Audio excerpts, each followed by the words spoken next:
Jays on Sportsnet. Brought to you by Home Hardware and Building Center locations. Homeowners helping homeowners with expert advice. And by the all-new, completely re-engineered 2014 Acura MDX, the luxury SUV redefined. Experience it now at your local Acura dealer. Welcome to Rogers Center, the first game of a 10-game homestand. Tampa Bay Rays are in town to start this 3-game weekend series. Joe Maddon's ball club has been on fire. They've won 17 of the last 21 games to move to within 2.5 games of the front-running Boston Red Sox. Now it's time to take a look at the starting lineups. They're brought to you by Quaker State, real, durable oil. The Rays are fifth in the American League in runs scored and a dramatic improvement in their offense. Top of the order is the speedster Desmond Jennings and Evan Longoria.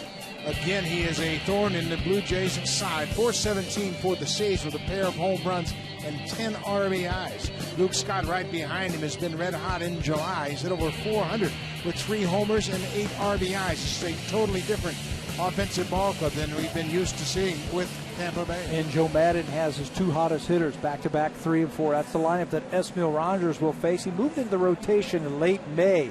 2-2, a 327 earned run average in those 8 starts, but he hasn't won since June the 18th. He's been a little bit inconsistent with his fastball, a little bit inconsistent with his breaking ball. Last time out against Cleveland, the breaking ball was much better. Career high tying 7 strikeouts against the Tribe. Defensively in the outfield is Davis, Rasmussen, Bautista. Bautista with 7 outfield assists. Historis at third base making his 32nd start. Reyes and Laurie team up the middle. Brett Laurie just his 3rd start at second base. Aaron Sevilla is behind the plate for Esmil Rogers. That was the big move by the Blue Jays right before the All-Star break. Brett Laurie getting a couple of starts down in Baltimore. Didn't have a lot of plays, just a couple of ground ball outs. Big move by the Blue Jays, putting him at second. Here's the first pitch of the ball game, and Jennings goes after it and skies it into shallow right. Bautista jogs in, and the All-Star is there. That's the first out of the ball game. Time now for the Scouting Report, brought to you by TD Bank, proud sponsor of your Toronto Blue Jays. You're going to get the fastball about 60% of the time from Esmil Rogers. He can sink it now, which is outstanding. He's got the curveball and the slider much better his last time out, picking up those strikeouts against the Cleveland Indians. He'll mix in a changeup every now and then. The key for Esmil Rogers is get the ball out of the glove quickly, get the arm up, and get rid of that ball as fast as you can. He has a tendency to slow things down, and the arm drags just a little bit. Ben Zobrist takes one outside for a ball. Zobrist was selected to the All-Star game by Jim Leyland, but did not play. It was his 2nd All-Star appearance. There's a fastball strike. Rogers has always been much better when he's aggressive with that fastball. Using it, setting up his breaking ball. 2 types of breaking ball, much better slider last time. And it was a late slider. There's the curveball. Trying to shorten up his slider just a little bit. Take a lot of the break out of it, because a lot of times it was breaking off the plate. Shorten it up just a little bit. More success. There's a good cutter right there, and Zobrist swings right through it. And that's what I mean about shortening up the slider. It looks more like a cutter.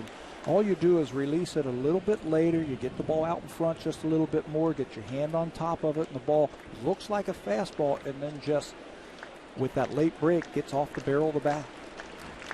2-2 pitch to Zobrist. Line back up the middle. Reyes behind second, and desperation throw.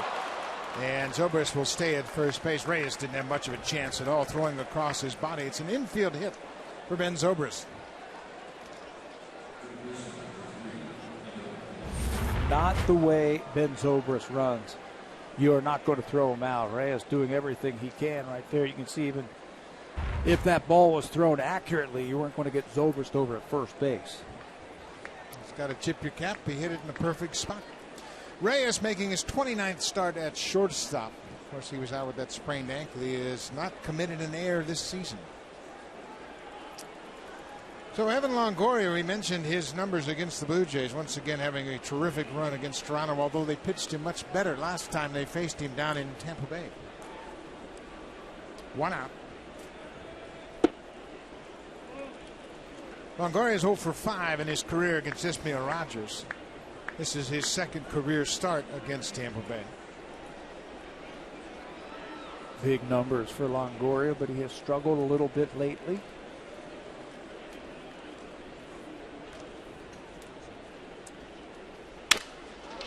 Little looper into right, may have broken his bat. Bautista got a good break. Zobrist will hustle back to first safely.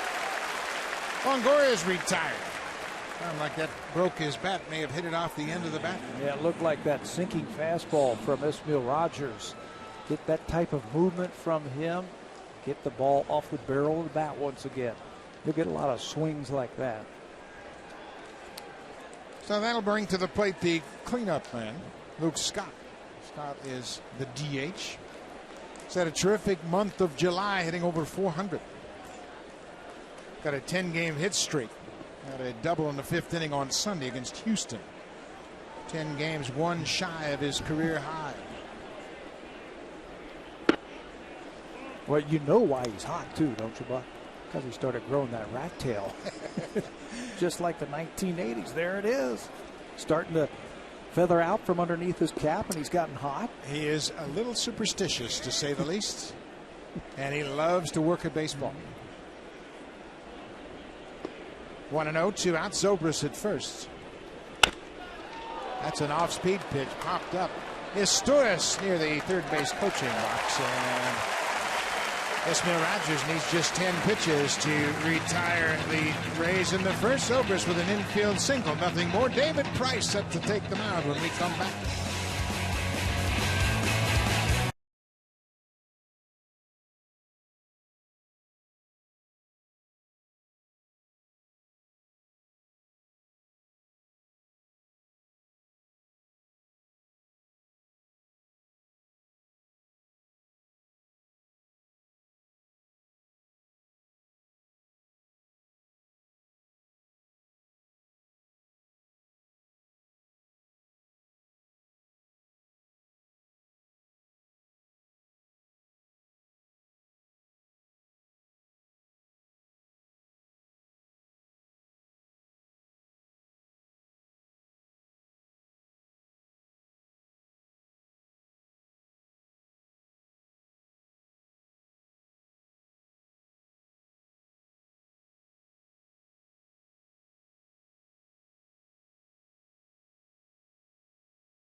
In 4 games under 500, 11 gap back in the AL East, and now it's time to take a look at their lineup.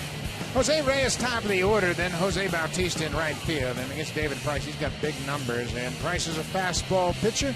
Bautista's a fastball hitter. He's got 4 home runs and 9 RBIs, and Meiser Isturiz has really come on in the middle of this season. Got a slow start, really starting to swing the bat well since June 10th. He's 7th in the American League with that .339 batting average. Mixing in lots of multiple hit games. David Price will take the mound. Spent 47 days on the disabled list with a tricep strain. He suffered that on May the 15th versus the Red Sox. Went to the disabled list. First time in his career that he was on the disabled list. Well, since he has come off, he has been the David Price of last year when he won the Cy Young Award. Outstanding back-to-back complete games he's coming off of. Well, the pitching has been terrific in Tampa Bay, but the defense may be responsible for that. It's Matt Joyce, Desmond Jennings, and Will Myers in the outfield. The infield has been tight. Gold Glover, Evan Longoria at third. Zobrist and Roberts up the middle. Kelly Johnson makes his second start at first, and the former Blue Jay, Jose Molina, will call the pitches for David Price tonight. And another former Blue Jay, Yuno Escobar, not in the lineup today. Ben Zobrist will get the start at shortstop, the 5th time he has started there. Escobar has been dealing with a hamstring strain, so he is out of the lineup tonight. Escobar worked out with Tampa Bay yesterday and is expected to play in this series. Here's David Price's first pitch. It's in there for a strike, and get used to that. Price has been pounding the strike zone since his return from the disabled list. Reyes batting .322 for the season. There's another strike. Yeah, Price is a different pitcher since he's come off the DL. Yeah, he has just come in and he pounded that strike zone. Says he wants to get them to swing at the ball, swing at the pitcher's pitches early in the count. That's what you want. You want to get in and get out. And he has been doing it. He has been nibbling. He's come right after him. Misses down and in with a 95-mile-an-hour fastball. This is his 4th start since coming off the disabled list. In his 3 previous starts, he's pitched a total of 25 innings and averaged just over 10 pitches per inning. And he makes quick work of Jose Reyes. That cutter on the outside gets him to swing and miss. Well, let's take a look at the scouting report and see what else that David Price features when he's out on that mound. He's got the fastball. He throws about 53% of the time. Cutter, curveball, changeup, and a slider. Yeah, right now the fastball improvement, batting average-wise, since he's come off the disabled list, has been a huge key for him. Hitting just .268 against that fastball in the month of July. April and May, it was .322. Here's the matchup, power against power. And Price, not shying away from anything, comes right at Bautista. We mentioned Bautista. 13 for 34 in his career against Price with 4 homers. Off-speed pitch off the end of the bat. That'll be over the screen and out of play. But Price is continuing to pound the strike zone. Jim Hickey, the pitching coach for Tampa Bay, was a little bit interested to see how Price would approach the Blue Jays tonight. Well, since coming off the disabled list, it's been the White Sox, the Astros twice. That's who he has been pitching against. And Jim Hickey, that's him on the right there, says he wants to see what it's like pitching against a better hitting club like the Blue Jays. Bautista stays alive. He mentioned my name, Bautista and Encarnacion, the 2 big bats in the Blue Jays lineup. He wants to see David Price, if he keeps that same attitude of just, here's my fastball, let's see what you can do with it. And he didn't mean to disrespect the Astros or the White Sox. He just said this is one of the better hitting ball clubs in the East, and he just wanted to see how Price was going to attack them. 0-2 pitch to Bautista. High and deep into center. Desmond Jennings appears to have room just in front of the wall and makes the catch. Bautista retired on the long fly ball to center. That looked like maybe a cutter that he got right off the end of the bat. Didn't get all of it. Looked like he was on it, but got it a little bit towards the end and just couldn't get it out in front. Just beat him a bit with that ball. He didn't get full extension, and that's why he hit it to the warning track and not out of the ballpark. Yeah, didn't hit it on the sweet spot. So Edwin Encarnacion with 25 home runs and 72 driven in first half of the season. He's tied for the 6th highest total in Blue Jays franchise history, 25 homers at the break.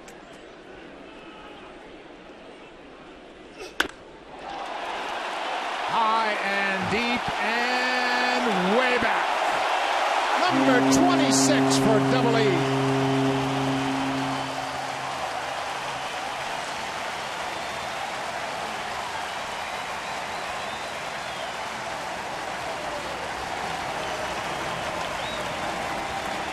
Well, Jose Bautista just missed his. Edwin Encarnacion didn't. 0-1 fastball. Looked like he tried to come right back in there. It looked like Edwin was waiting for it. Watch him turn on it. Just speed the bat up just a little bit more. Price knew it. You could see the action and the reaction from him, but you can see him how quickly he just drops the head of that bat on that baseball, and his strength does the rest. That was a great illustration of the ball being on the sweet spot with Encarnacion's homer and just missing with Bautista's fly to center. 2 outs, Mark DeRosa, the DH. There's a buzz at Rogers Center already. Well, Jim Hickey got his answer. He didn't change his approach. Didn't change his approach. Came right after both Jose and Edwin. That looked like a cutter that DeRosa tried to check and fouled it off. He almost looked like he knew they were trying to pound him inside. He recognized that pitch right out of the hand of Price. Sped his bat up just a little bit, knocked it into the seats. Reyes, Bautista, and Encarnacion all talking about Price in this first inning and what may have been different for Edwin. Well, he got the head out, and there was no doubt about that. And you could see on that replay how he kept his hands inside the baseball. Sure. He was short to the ball there.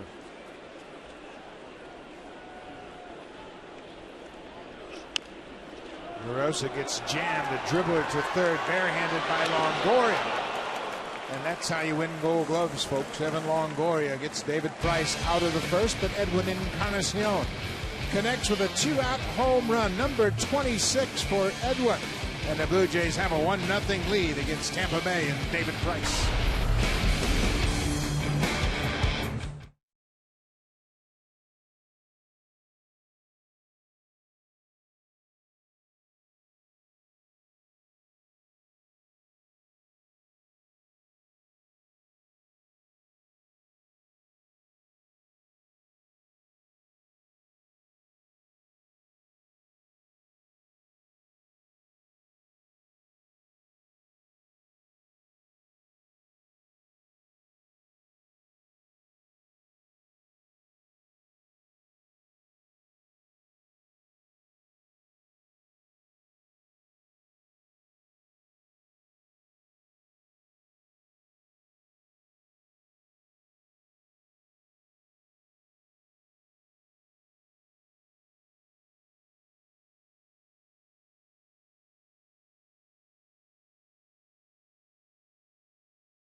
For a day, Monday, July 22nd, the Blue Jays take on the LA Dodgers. You can join Carlos Delgado, Roberto Alomar, Sean Green, Alex Gonzalez, Jose Cruz Jr., Lloyd Mosby, and other Blue Jays legends for an on-field baseball fantasy camp at Rogers Center.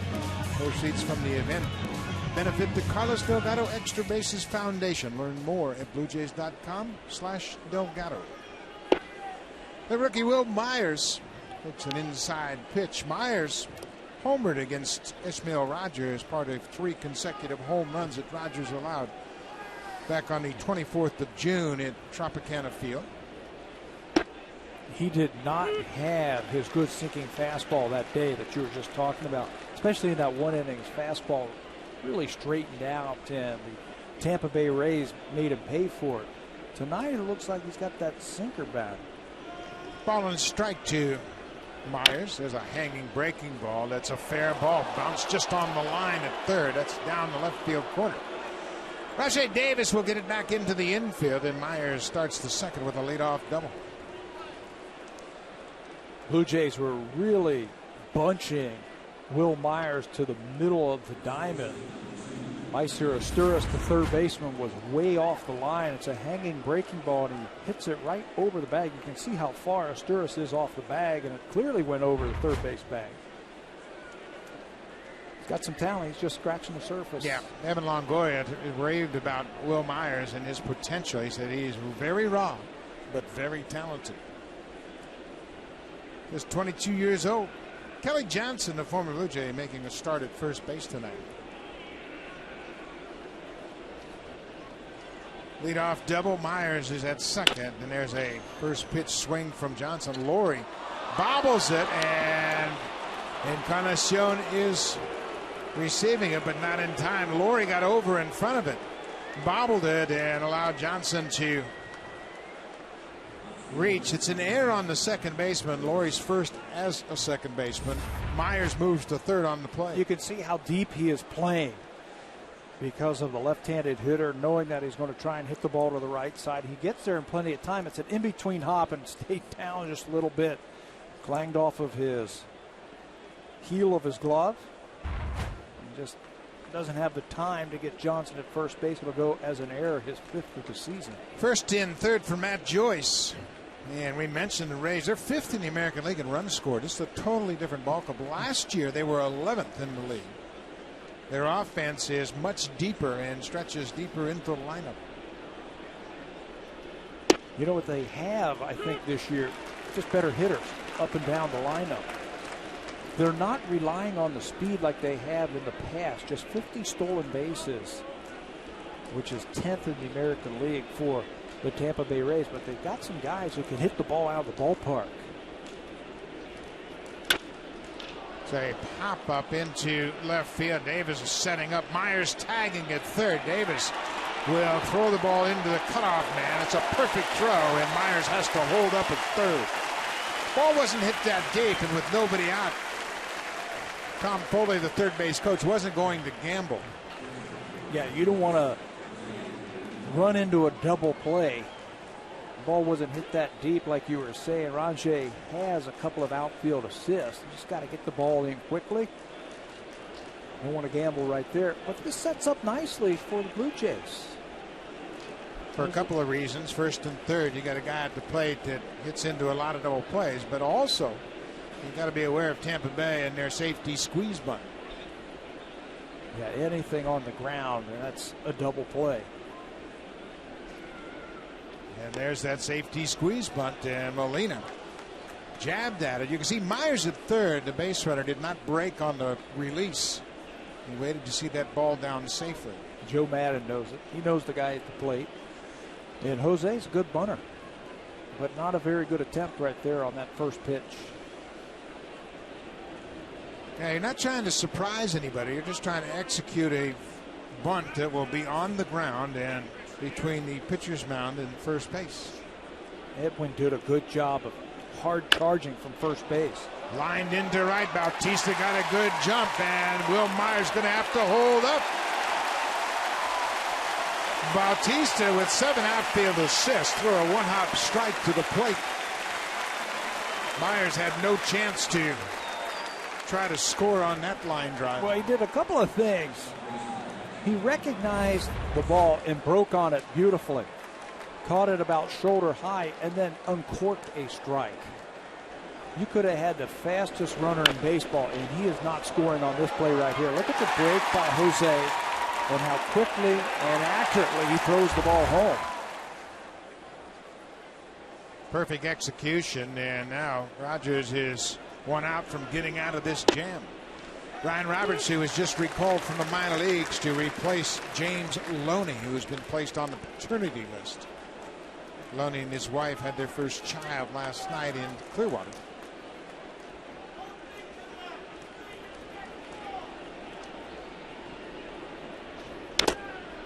Rogers ahead 0-2. Man, if he could get out of this inning. First and third, nobody out. Roberts loves the fastball. That is why Rogers is throwing him a couple of breaking balls here to jump ahead 0-2. Roberts been a good run producer this season. Got 16 RBIs in just over 130 at-bats. 0-2. Down and away. Aaron Sevilla gets out in front of him. Esmail going for the strikeout right there. Threw that one a little bit harder. Held on to it just a little bit longer, trying to get the punch out.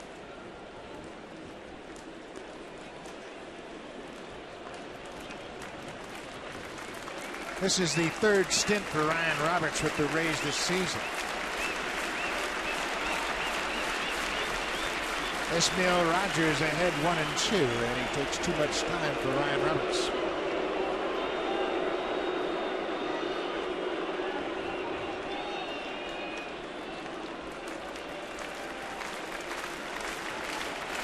Two outs. There goes Kelly Johnson, is popped out of play behind the screen. Not a bad idea. Get the stolen base. You know, as the infielders with 2 strikes and 2 outs, they're going to hold their ground. Kelly Johnson has a few stolen bases this year. 7 for 10 for Johnson in steals. Aaron Sevilla just stepped out in front of home plate to let the infielders know if he's going to throw through or not. I'm like you. I'd be surprised if they throw through. Should Johnson run? I'd throw to third. Try and get the rookie if they're trying to double steal here. There goes Johnson again. It's fouled outside of third.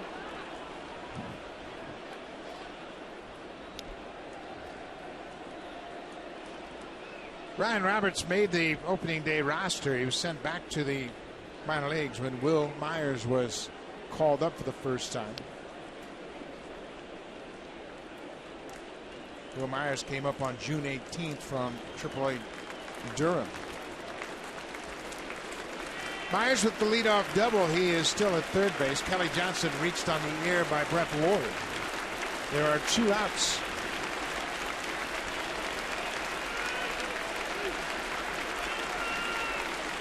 There goes Johnson, and it's tapped out in front of home. It's a fair ball. Aaron Sebia will go to first, and Ishmael Rogers did a great job. First and third, nobody out. Bautista with a strong throw to the plate. The Rays leave a pair. Toronto has a 1-0 lead.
The best content you'll find on radio. It's Prime Time Sports with Bob McCowan every weekday on Sportsnet 590, The Fan.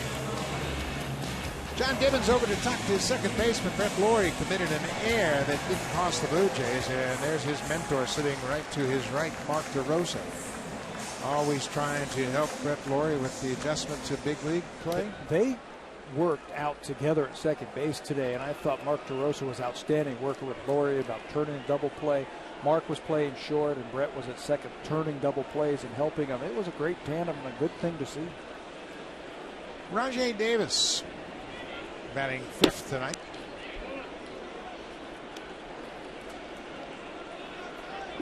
Rajai getting an awful lot of playing time with Melky Cabrera on the disabled list. That breaking ball swings right over the top. Cabrera is in Buffalo tonight, scheduled to play and possibly join the Blue Jays over the weekend.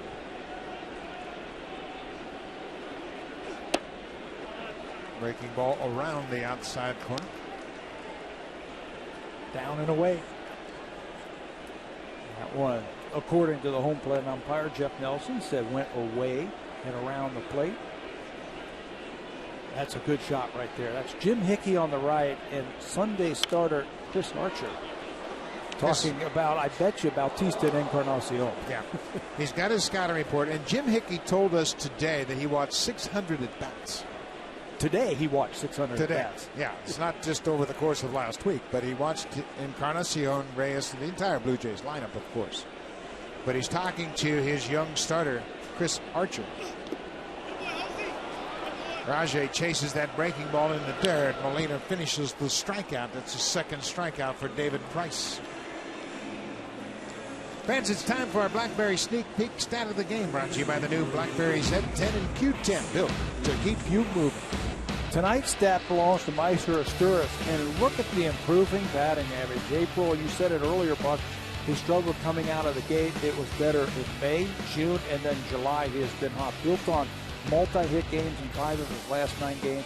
He's hitting everything. He looks comfortable at the plate. And for me, watching him, he has slowed everything down. At the beginning of the season, it looked like he was trying so hard. He's with a new team and a new city, new organization, and he wants to impress. Now he's just going out there and just playing the game. David Price has changed his approach. He's gone to cutters and curveballs. Not that he's been hit hard. He gave up 1 hit, home run to Encarnacion, but here in the middle third of the batting order, he's thrown a few more cutters and curveballs. 0-1, 1 out.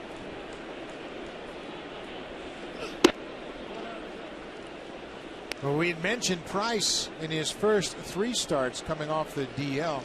Pitched a total of 25 innings through 255 pitches in all 3 starts. An average just over 10 pitches per inning. Another breaking ball. Big bouncing ball to Zobrist. Got a strong arm and throws his Asturis out. And he's going out there and throwing strikes, lots of strikes, making them make contact. You can see the 25 innings in 3 games, a couple of complete games. And how many 3-ball counts in those 3 games? 1. That's right. 1 3-ball count. Let alone he didn't walk anybody. But he had 1 3-ball count to the 87 batters he faced. That's remarkable. I think the Blue Jays need to see that and say, hey, this guy's going to be around the plate. I'm going to take my shot at him, especially early in the count. Price says you have to forget about strikeouts. He knows he can reach back and get strikeouts when he needs to. But I'll take more innings than strikeouts any day. Price in his first start off the DL was limited to a number of pitches. They wanted to keep him under 90 pitches. He was so efficient, he threw 70 pitches in 7 innings. And Jim Hickey said, you know what, we can't pitch him any longer than 7 innings. It's his first start in 47 days. But boy, there's some tutoring going on right there. Hickey talking to young Chris Archer.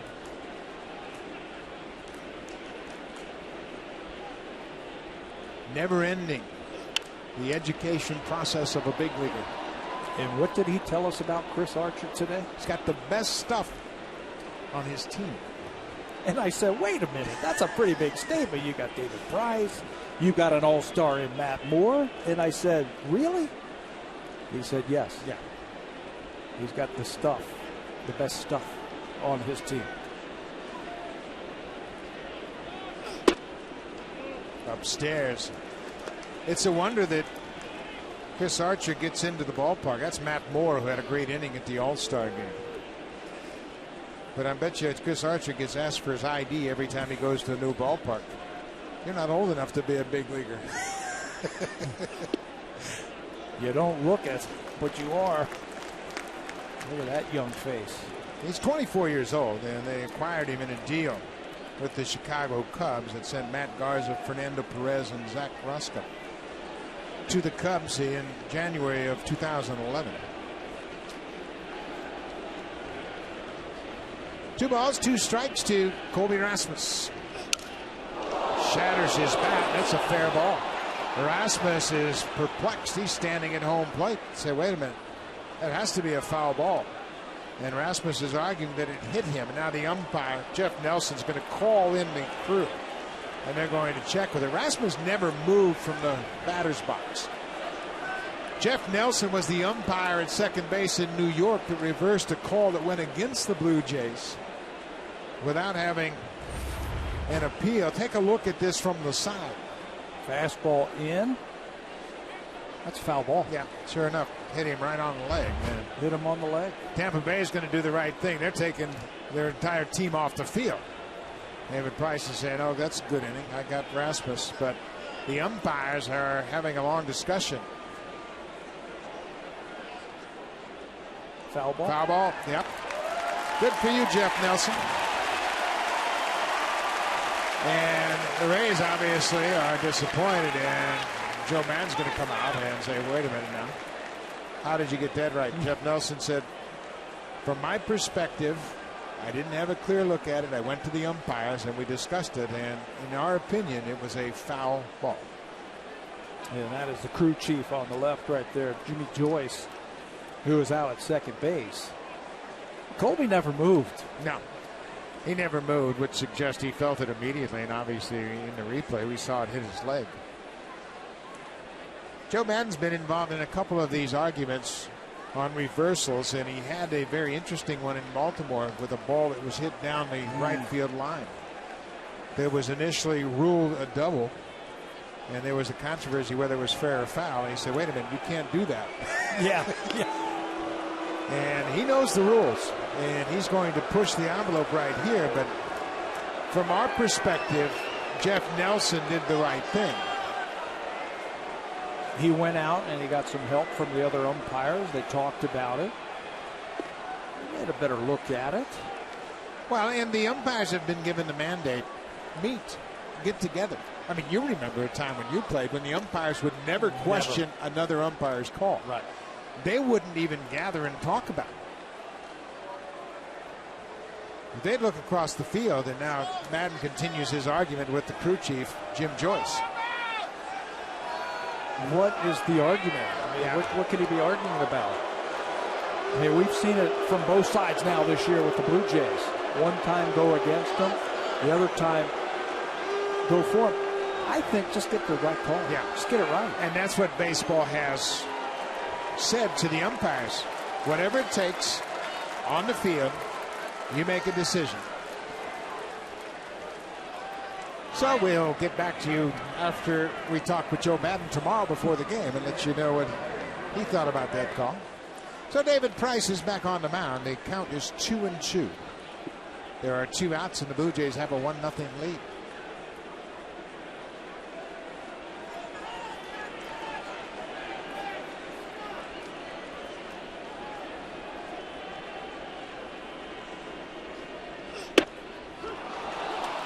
David Price had to come all the way back onto the field, warm up again to throw one pitch, but he strikes out Colby Rasmus, his 3rd strikeout of the night.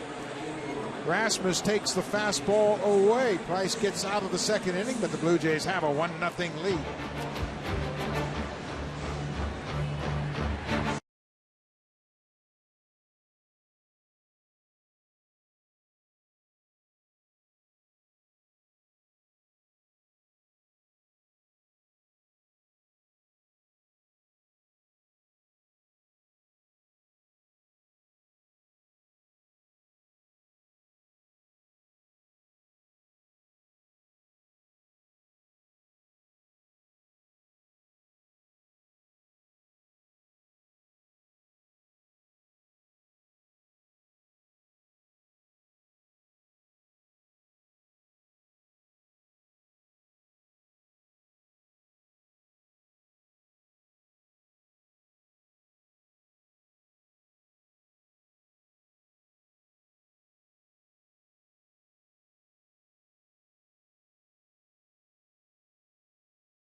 Blue Jays on Sportsnet. Brought to you by the all-new completely re-engineered 2014 Acura MDX.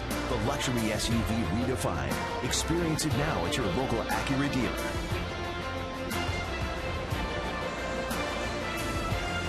Big crowd on hand at Rogers Center for the first of 3 against Tampa Bay. The Rays have been the hottest team in baseball. Last 21 games, they've gone 17-4. Tonight they trail 1-0. Desmond Jennings, the leadoff man, flied out to right his first time up. I just think this is a huge homestand for the Blue Jays. You got Tampa, Los Angeles, and Houston coming to town.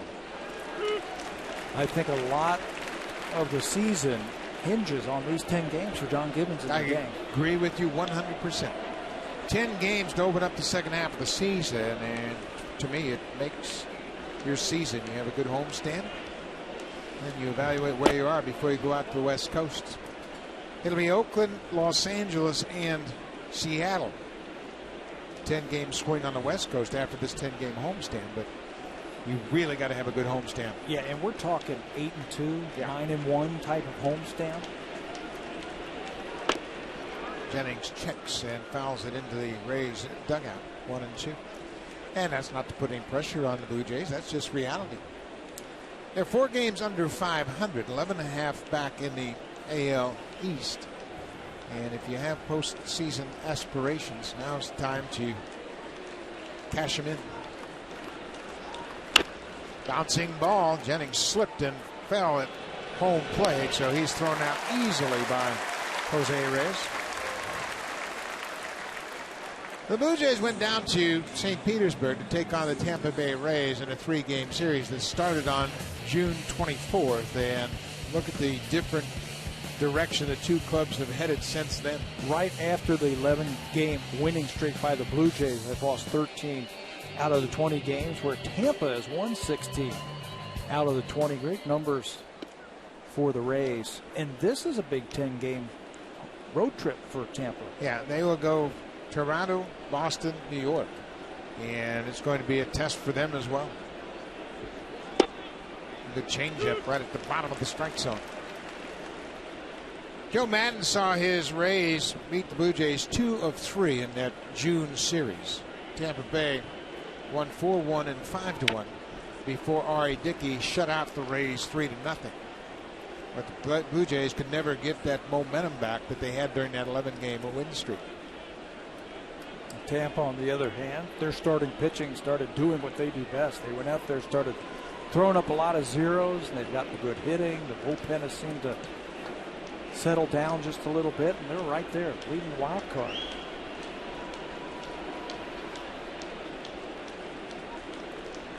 One and two. High and deep to right. Bautista on the run, looking up. This ball is gone. Ben Zobrist got a ball out over the plate. Looked like it was a breaking ball. And he has tied it up with his 7th home run of the season. He is such a good player. You have to watch him day in and day out to really appreciate how good this guy is. He can play multiple positions. He's playing shortstop tonight because Escobar is out. He singled his first time up on a curveball. That time another pitch that was out away from him, and he got it. Number 7 on the season, and we're all tied up. Well, that's the difference in this ball club, and they don't hit a lot of home runs, but they're a much better offensive ball club than they have been in the past. We've mentioned they came into this game ranked 5th in the American League in runs scored. Big improvement from a year ago when they were 11th in the American League. Longoria gets tied up with that inside pitch. Well, I tell you what, Longoria really got sawed off with 2 outs. Let's check in with Jamie Campbell.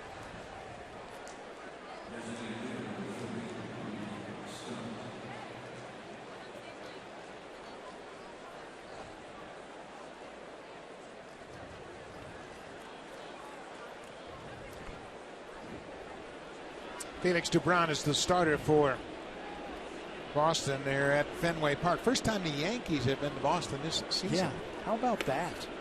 Yankees got more bad news on the injury front. Derek Jeter went back on the disabled list with a quad muscle problem, and I just think that he is going to be a guy that's not going to play many games this year. Doesn't look that way. No.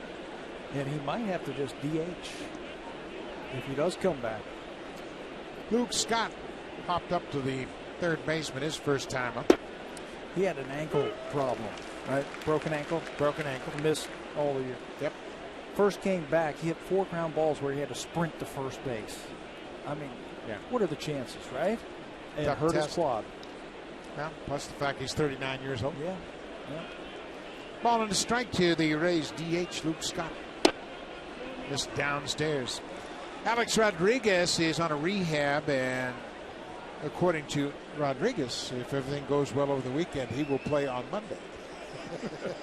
I say according to Rodriguez because you and I have taken up the stance. We're going to wait until they go to the podium to make the announcement. I think Brian Cashman thinks the same thing. You might want to check with him. Curtis Granderson is still on the shelf with a broken pinky finger. It's just been a tough season for injuries. And all that being said, the Yankees are still in pretty good shape. There's another good sinking fastball, and Rogers ties up Luke Scott. You know why the Yankees are still in good shape? They're starters. They are pitching. Isn't it funny how many times you talk about starters when you talk about teams that are winning? It's coincidental. Pitching and good defense. Yankees play pretty good defense. Full count, 2 outs. Luke Scott swings and misses. He strikes out. Rogers gives up a home run. We are tied at 1-1. David Price set to take on the Jays in the bottom of the third. It'll be J.P. Arancibia, then Brett Lawrie back to the top of the order, and Jose Reyes. 1-1 ball game at Rogers Center.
Continues tonight on Sportsnet Pacific when the Oakland Athletics meet the LA Angels. It's A.J. Griffin matching up against Jared Weaver. The A's and the Angels tonight on Sportsnet Pacific.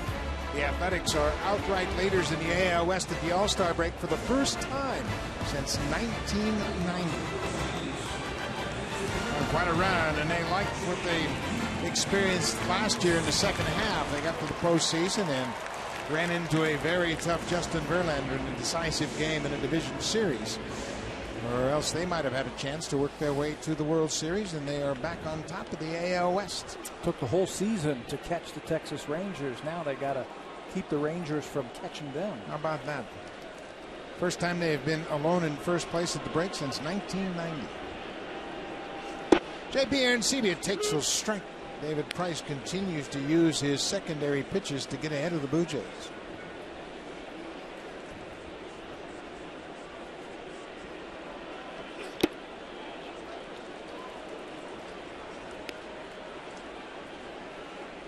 David Price has 3 strikeouts so far. He's only allowed 1 hit, but that was a solo home run to Edwin Encarnacion.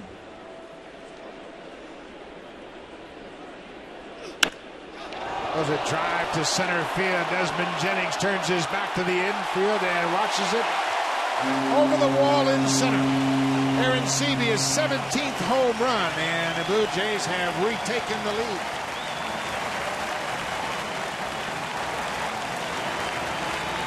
How about that for some power? 0-2, and David Price challenges him with a fastball. Throws a pretty good pitch. Down and away, but J.P. Arencibia, good plate coverage. Outstanding power to dead center field. Goes down and gets it. Watch Price's pitch. Down there, and J.P. goes and gets it. He's hit some balls like this in the last week or so to dead center field. This time, second home run to center field. Just his second career hit against David Price has given Rogers the lead back. Brett Laurie goes after the first pitch and swings right through it.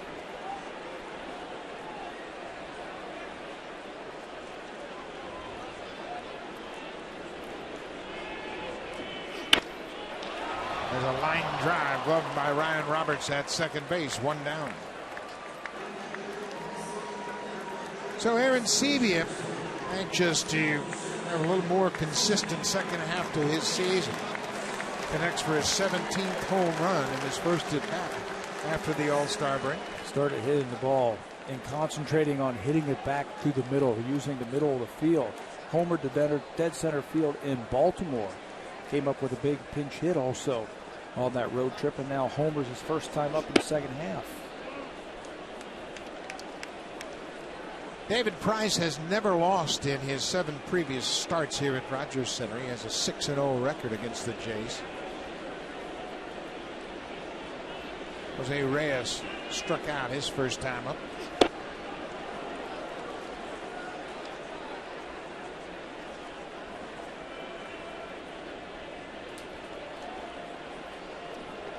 This is the first time Reyes has faced David Price.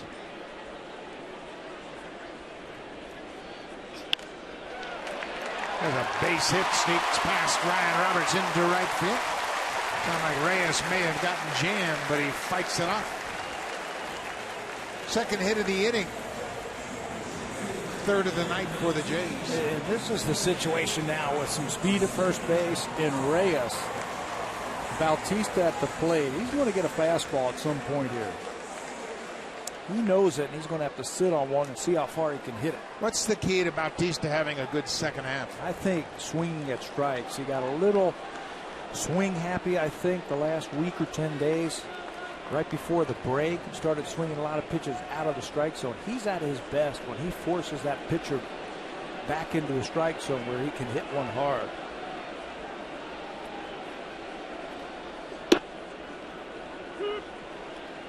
Price jumps ahead with an off-speed pitch. There was a time when you wouldn't allow Reyes to steal, open up a base where they could pitch around Bautista. That's not the case with Encarnacion batting behind him now. If Reyes can get a good jump, you'll give him the green light. Well, you mentioned it. It's his first look at David Price, so he hasn't even seen his move over there at first base. I wouldn't classify it as a great move, but for a lefty, you have to respect him when he picks up that front leg. You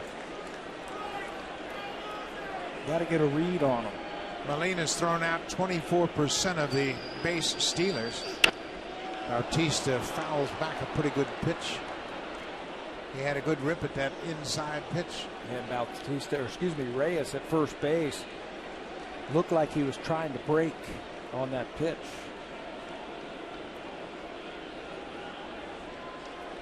Price is a consummate starter.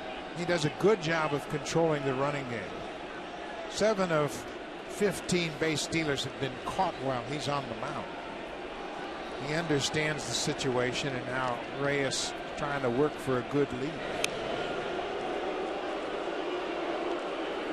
Dwayne Murphy, the first base coach, with that ever-present stopwatch in his left hand to help Reyes with the release time of Price.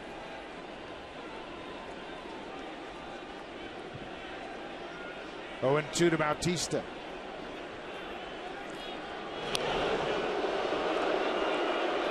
This is where the threat of a steal might be as effective as the steal itself. You get Bautista, good pitch to hit. You can see Jose Molina asking to get the signs again. Looked like Dave Martinez flashing the signs what they want to do. And it looks like fastball away.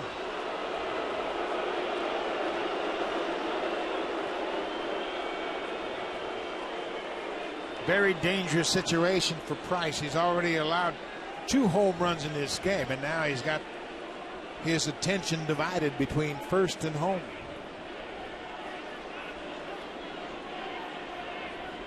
Reyes is going. Pitches upstairs. Molina with a quick release, not in time. Boy, Reyes timed that perfectly.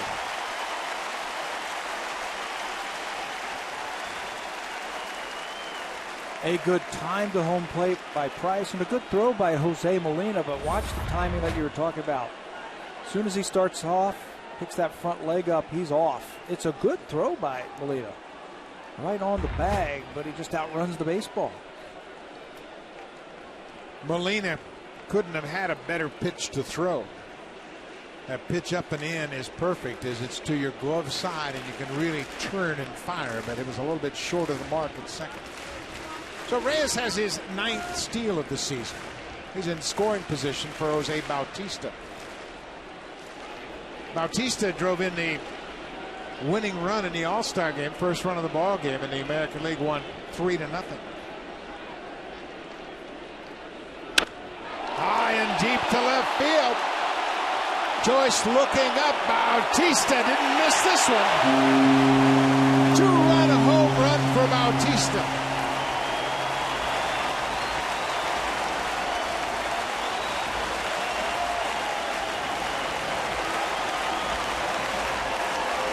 First base was open after the stolen base. It looked like David Price went back to a breaking ball. Jose just missed it his first time up. Timed it perfectly that time up. Boy, he looks comfortable against David Price. Looked like a breaking ball. There it is, and Jose just muscles it into the stands in left field. His 5th home run against David Price.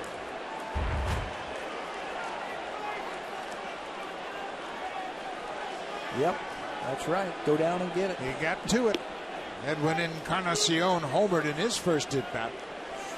You know, we talked about him in the opening, about how well he has hit against the Rays this year, how well he's hit at home, and how well he has hit against the Tampa Bay Rays in David Price. 11 RBIs now against Price. Price takes the comebacker and retires Encarnacion.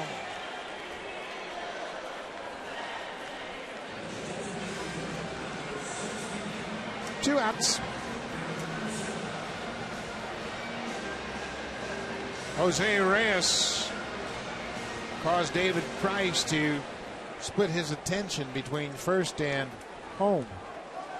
And it eventually cost him as Bautista connects for a 2-run homer. I found that really interesting. As soon as first base was open, he went to the breaking ball to him, trying to fool him. Jose saw that one.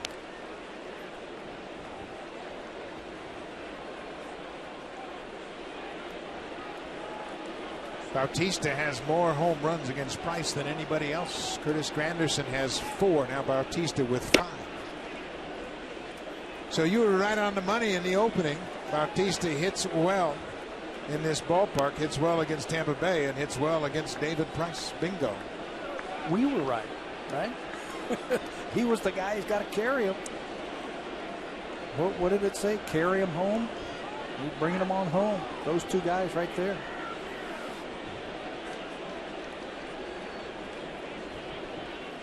Mark DeRosa swings and misses on an 0-2 pitch. Excuse me, 2-0. Now it's 2-1 to DeRosa.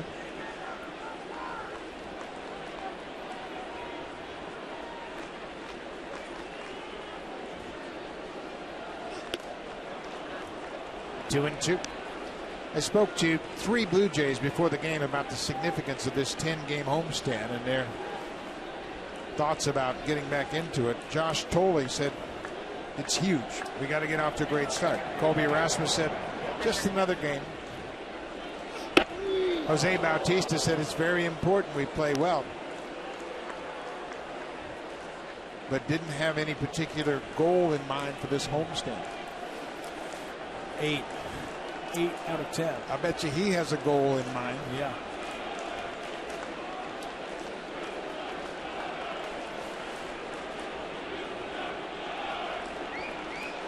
Full count to Mark DeRosa.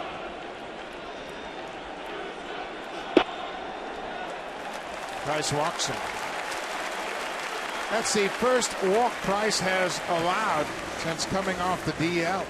Came into this game with 25 consecutive innings without allowing a walk.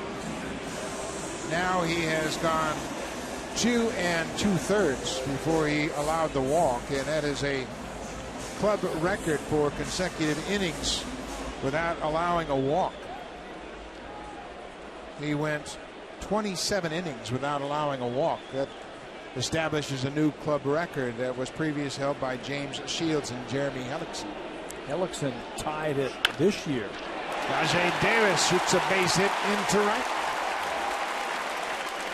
Will Myers gets the ball back in, and Blue Jays, second time through the order, have adjusted to David Price. It's interesting that Price chose to go to the off-speed pitches, and the Blue Jays are hitting those off-speed pitches. Edwin Encarnacion hit a fastball, but it was the only hit he'd allowed. Yep. And a home run by Bautista off of the breaking ball. Jim Hickey was concerned about Price's approach against the Blue Jays, who they all recognize as being one of the better hitting ball clubs in the majors. Bautista, Encarnacion in particular, and they have both homered tonight.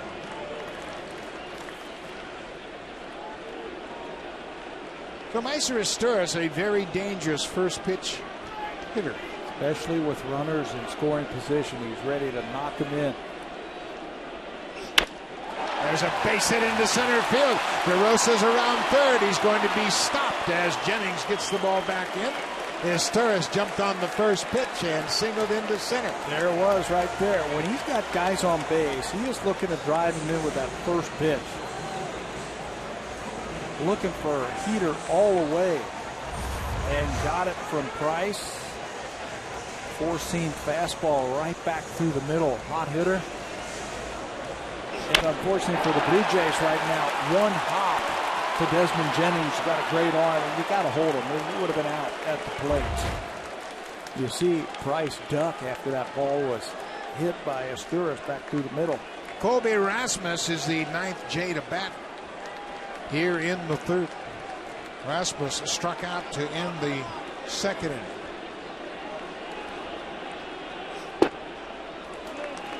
Breaking ball. He knows Rasmus likes to hit that first pitch fastball. He's done a great job hitting with runners in scoring position this year, Colby. 48 RBIs. A lot of that damage with runners in scoring position. On the breaking ball, they had a pickoff play at second, but Molina had to block the ball in the dirt, so he couldn't even think about making the throw to Zobrist. 3 grand slams for Colby Rasmus. 275 average.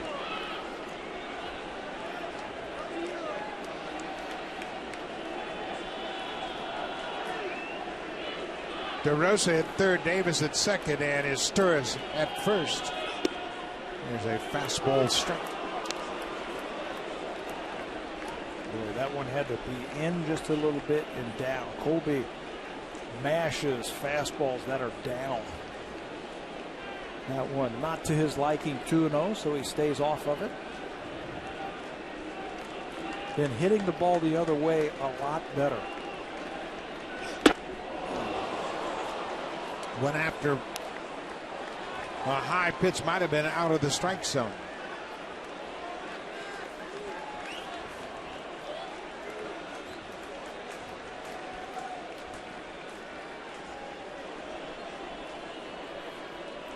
Here's the defense right there that shows that he's been hitting the ball a little bit better the other way.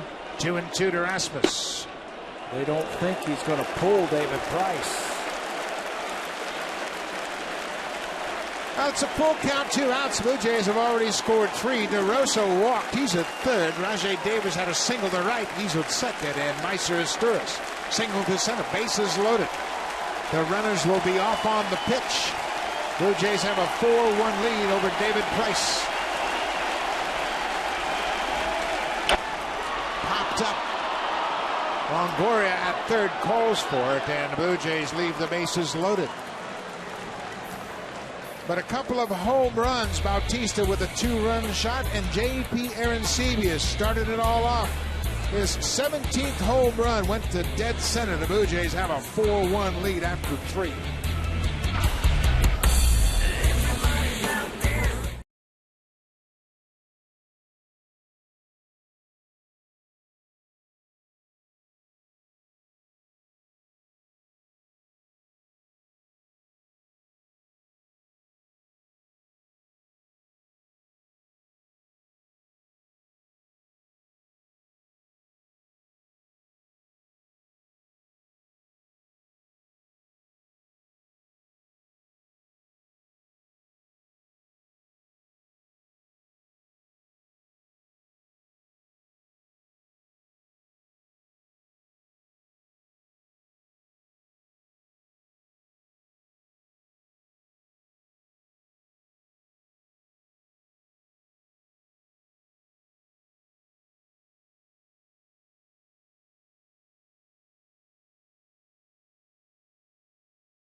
By Boston Pizza. Saturday, July 20th, the Blue Jays will take on this Tampa Bay Rays ball club.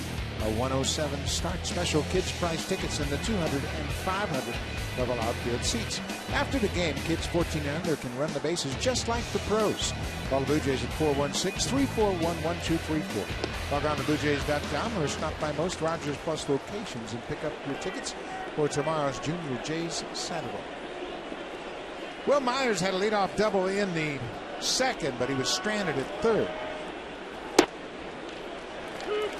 Hit a hanging breaking ball that stayed on the inner half and hammered the double down the left field line. It was his 5th double of the season.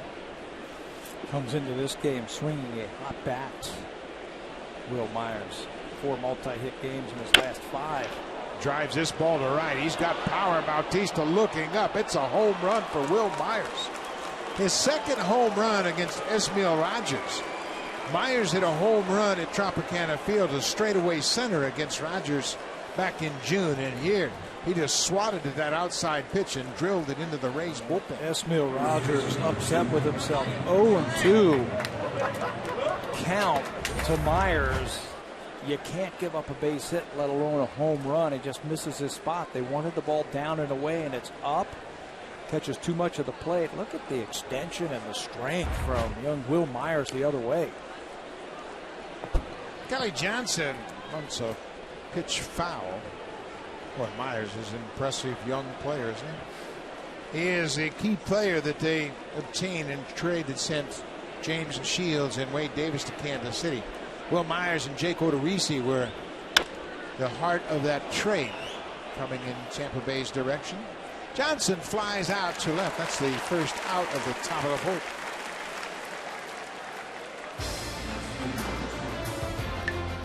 Save during the plumbing, cooling, and electrical expert sale only at Home Hardware and Building Center locations. Homeowners helping homeowners with expert advice.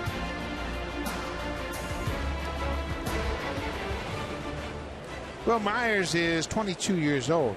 Came out of the Kansas City Royals organization, as we mentioned, and they acquired him in a trade on December 9th, and he was a good-looking young player. Yeah, they got a couple of other players. Montgomery, a left-handed pitcher, and Lennon, third baseman, in that deal also. And you know how Tampa Bay, how they can develop young players, especially pitchers. Montgomery was a high draft pick for Kansas City. Off-speed pitch is fouled back by Matt Joyce. That's going to turn out to be a pretty decent trade, I think, for both teams. Well, man, it fits their profile perfectly. James Shields was getting to the point where they couldn't afford him any longer. They have built their franchise around Evan Longoria, and they have him signed for the long haul. Rogers misses away. It's 2-1.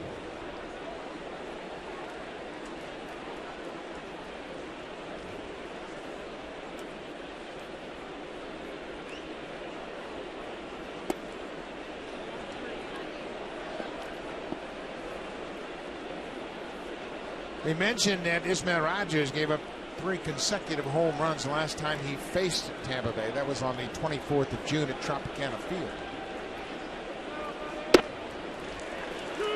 That's a strike. It's a full count to Matt Joyce. The 3 consecutive home runs came with 1 out in the second. James Loney, Will Myers, and Sam Fuld went back to back to back.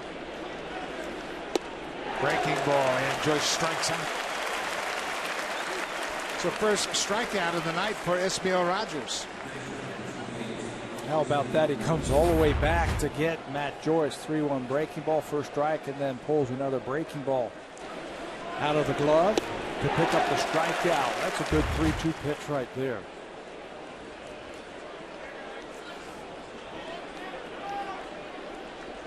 Check that. That's the second strikeout. Luke Scott struck out to end the third.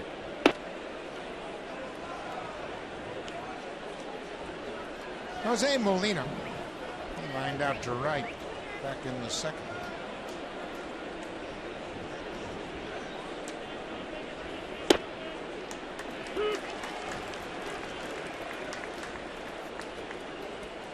Rogers has now given up 2 home runs in this game. That's 6 since he's become a starter.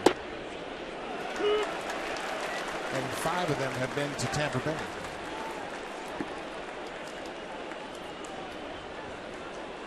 Friday night crowd at Rogers Center. It's a good crowd. Thunderstorms are in the area. It's 22 degrees outside, but the roof has been closed all night.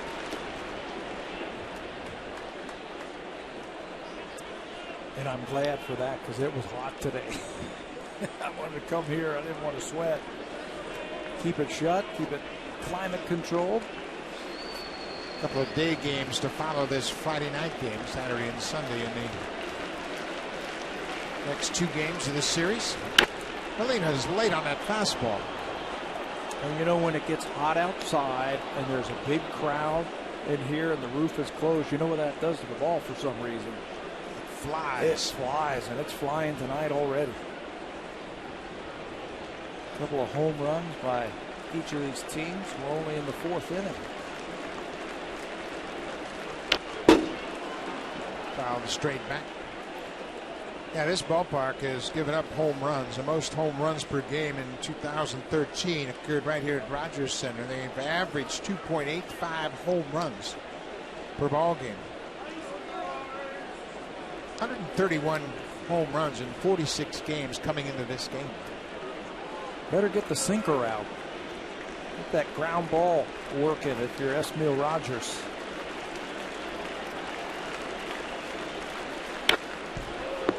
The second highest ratio of home runs per ball game occurred in Camden Yards. Oriole Park at Camden Yards has given up 2.82 home runs per ball game. And the Orioles have hit the most home runs, and they've also allowed the most home runs. And that is a hitter-friendly ballpark, to be sure. Number 3 on that list is Houston's Minute Maid Park. Just over 2.5 home runs per game. Molina fouling off pitch after pitch. Yeah, Ismail's trying a little bit of everything for Molina that time, trying to pull the string on him. Throw him a changeup, and he barely got a piece of it.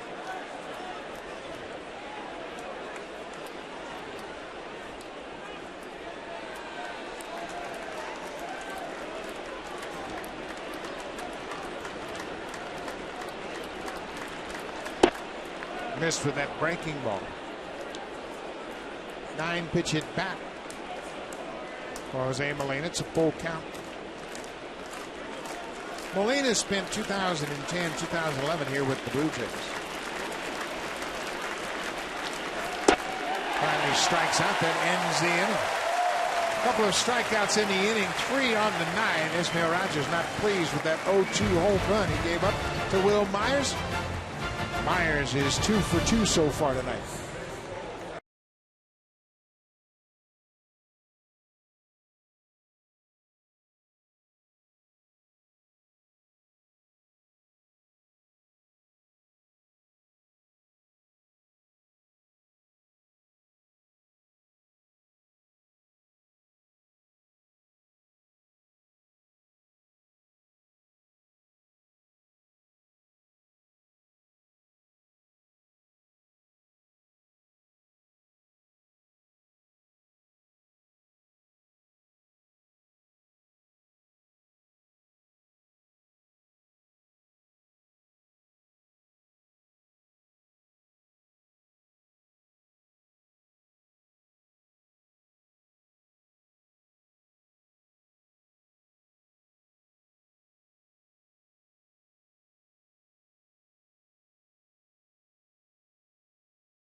little bit of a barn burner here on Friday night at Rogers Center. 5 home runs hitting the ball game so far, and we're just in the bottom of the 4th.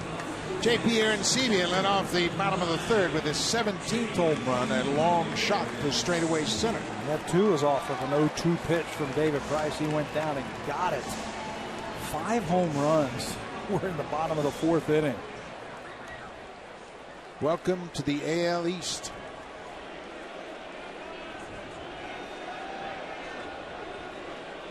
So Arancibia will start off the 4th. He started the 3rd, as we mentioned, with the leadoff home run.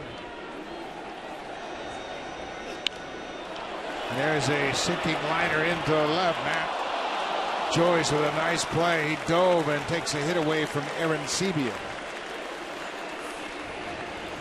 JP, first pitch swinging, lines out to the left fielder.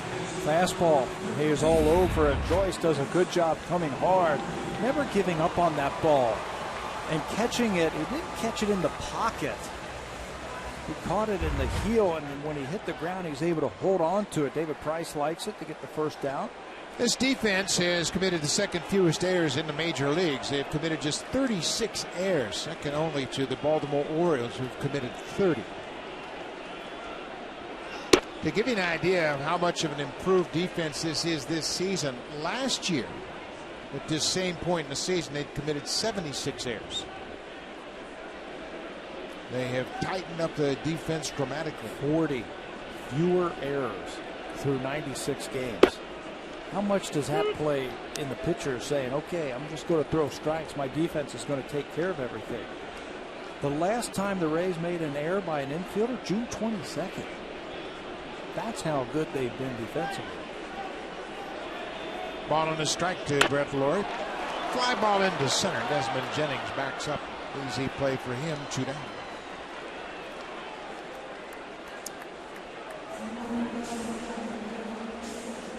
Fans enjoying those comfy green chairs in the TV comfort zone are fans that received a free seat upgrade tonight, courtesy of TD. Welcome to the ballpark, and hopefully you're enjoying that great vantage point, and certainly so far you've seen the ball flying around Rogers Center tonight. 10 hits in the ball game, and 5 have left the yard. Jose Reyes had a single his last time up. He's 1 for 2.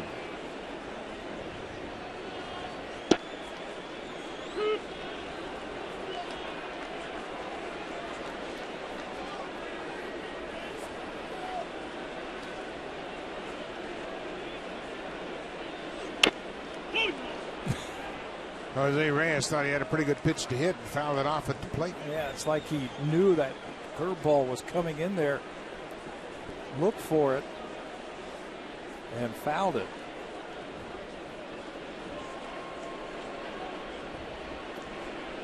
So 0-2, 2 outs. David Price making his 4th start since coming off the disabled list. He missed 47 days with a tricep strain.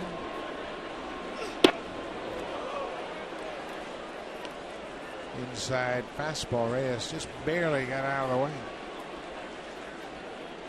David Price, of course, is the reigning Cy Young Award winner in the American League. Went 20-5 last year.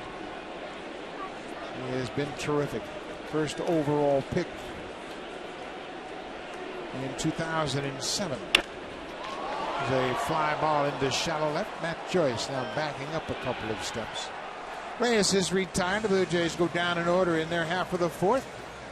We've played 4 here at Rogers Center. It's 4-2 Jays. Now it's time for a Blue Jays Central update. Here's Jamie Campbell and Greg Zahn in the Blackberry Broadcast Studio.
Little League Canada. Moncton, New Brunswick, August 8th, 9th, and 10th at Kiwanis Park. That's the site. And the instructors include the Hall of Famer Roberto Alomar, Homer Bush, Jesse Barfield, Juan Benitez, and Dwayne Ward. Visit BlueJays.com/Baseball Academy for more information. The Toronto Blue Jays are proud supporters of amateur baseball across Canada. Brian Roberts will lead things off for the Rays here in the 5th. Blue Jays enjoying a 4-2 lead.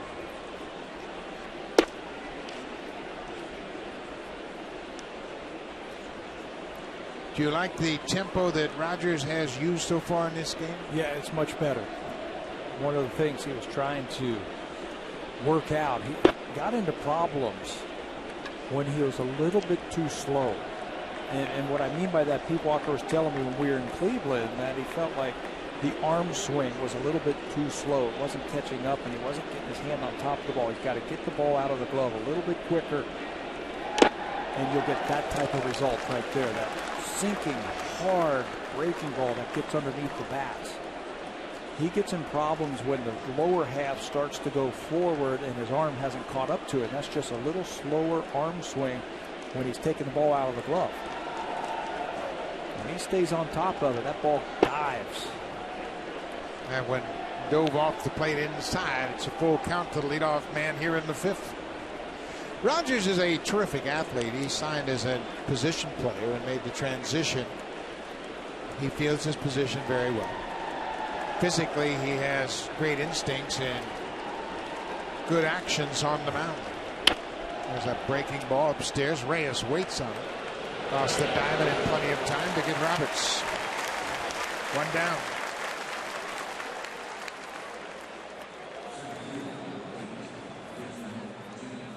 You could win a trip to Alcatraz. Look in specially marked cases of Sleeman. No purchase necessary. Legal drinking age required.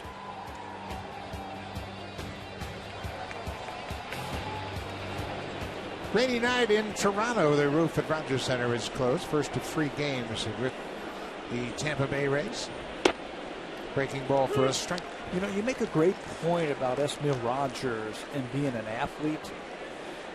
I love seeing pitchers who are athletes because they can make adjustments. And I think to repeat your delivery, to be able to make the adjustments, how you hold the baseball, how you shorten up your slider, I think it takes a good athlete to be able to do that. Not just a guy who just goes out there and just pumps fastball after fastball. You have to be able to understand, too, the psyche of a hitter, and having been a position player in the past, Rogers has that advantage as well. Plus, he likes being a starter. And obviously, we're not kidding anybody. That's where the money is. Think about it. You win games, and starters are rewarded. Winning teams have great starters, and winning teams pay starters a lot of money. I think the Blue Jays really found something in Esmil Rogers this year. Breaking ball. Big hop for Reyes at short. He's got a great arm and throws out Jennings easily. You know, out of necessity, Esmil Rogers goes into the starting rotation, and look at the numbers he's throwing up there. A whip of 1.3, strikeouts are up, ERA is down. I think he's better suited as a starter. I think, too, he understands that if you create a little movement with your fastball, you're going to have the ability to pitch deeper into ball games. The opponent's batting average is much better, 256. I think as a reliever, sometimes he felt like he could overpower people with his fastball. Well, as a reliever, he was a one-inning guy, really. I mean, that's how the Blue Jays were using him earlier in the year. One-inning guy, maybe in the 6th inning, maybe in the 7th inning. And then Delabar Cecil really stepped up. Casey Jansen, of course, at the end. But since he's moved into the starting rotation, all of his pitches are now starting to play. He can use them all. Yeah. And he can make adjustments, and he's a quick study. He understands how to make adjustments. Ben Zobrist is 2 for 2 so far, but he's behind 0-2. Little tapper back to the mound. There's that athleticism of Rogers, and he has a quick inning. He retires the side in order in the top half of the 5th. Blue Jays will bat with a 4-2 lead. Bautista Encarnacion de Rosa to take on David Price.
will take place Sunday, July 21st, when the Blue Jays and Rays wrap up this three-game series. Game time is 1:07.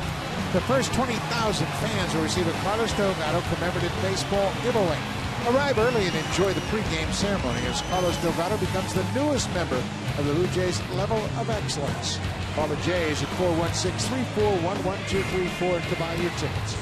Or you can log on to BlueJays.com and order your tickets for Sunday, July 21st, or stop by most Rogers Post locations and pick up your Blue Jays tickets. Can't wait for it. Carlos Delgado. Yep, it's going to be great. He'll be put up onto the level of excellence for his outstanding career here with the Blue Jays. It all starts early on Sunday afternoon.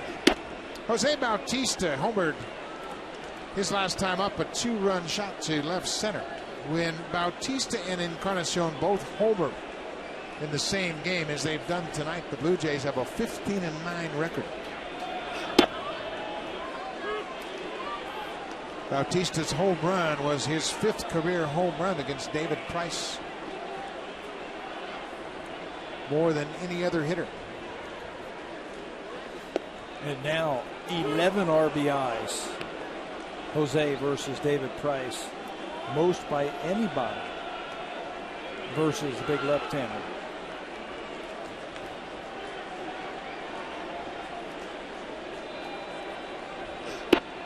Bautista strikes out the high fastball. Got him. For Price, that's his 4th strikeout. Well, looks like he challenged him. Went upstairs, and Jose swings right through it. David Price is tough. You know, he knows he gave up those 3 runs in the 3rd inning. Now he's got to throw up some zeros against the Blue Jays, give his offense a chance. Jose wants that pitch back, I think. Breaking ball around the outside corner. Jose Molina may have thought that was a strike. Encarnacion hit a 2-out home run in the first to put the Jays up 1-0.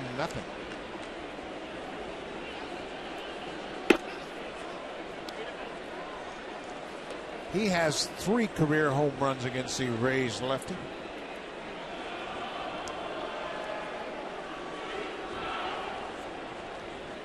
The Blue Jays have won 11 of their last 16 home games.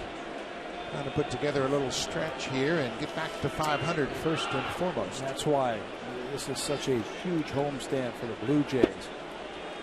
You get the 3 best pitchers coming out of the break. Bryce Hellickson and Chris Archer, who was good his last time out. And then you get the Dodgers, who might be the hottest team in baseball. John Gibbons knows that.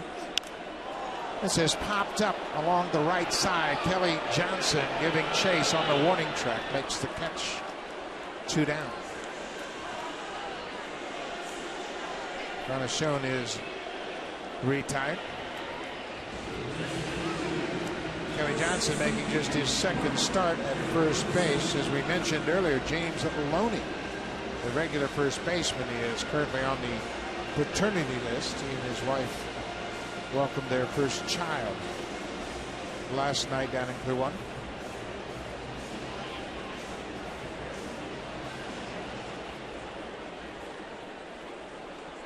4-2 Blue Jays lead. Mark DeRosa has grounded out and walked. He's the DH tonight.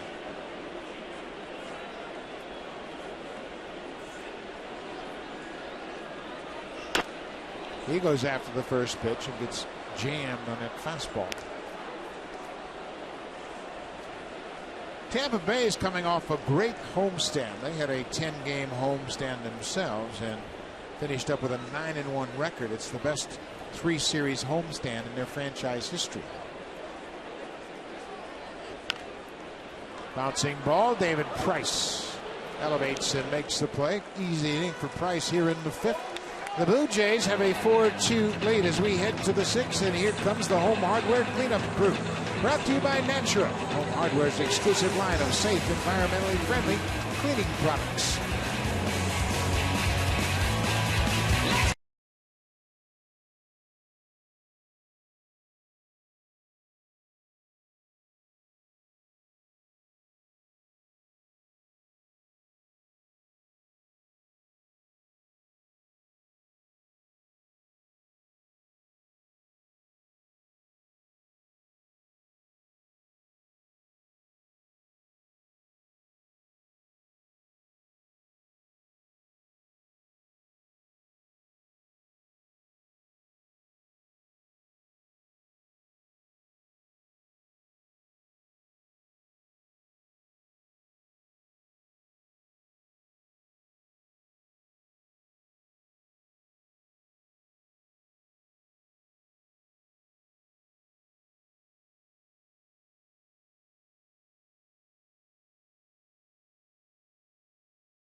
winning streaks, and they have each had a 14-2 streak during the season. And Toronto's streak was a little bit different than Tampa Bay's 14-2 streak. Well, only because they hit more home runs. 25 home runs for the Blue Jays, just 14 for Tampa.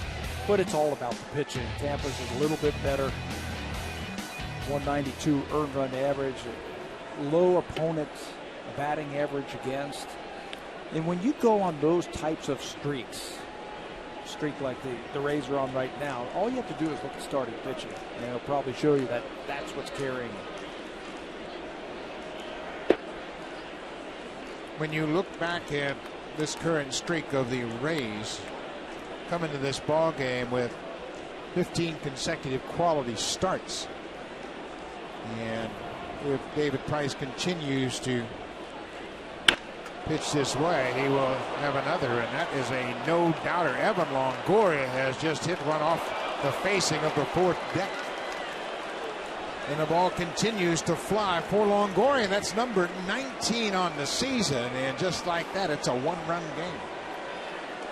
You know, it only seems like half of them are against the Blue Jays. He has really hit the Blue Jays hard this season. Esmil's missed his spots a couple of times tonight. You can see JP wants the ball down and away, and it's up and in, and Longoria, he's quick. He is quick on the inner half.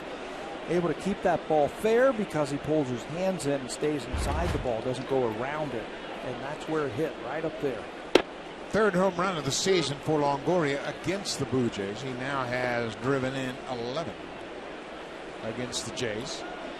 Boy, that was a beautiful swing. No stride whatsoever. Just trusted his hands to get the barrel of the bat to the baseball.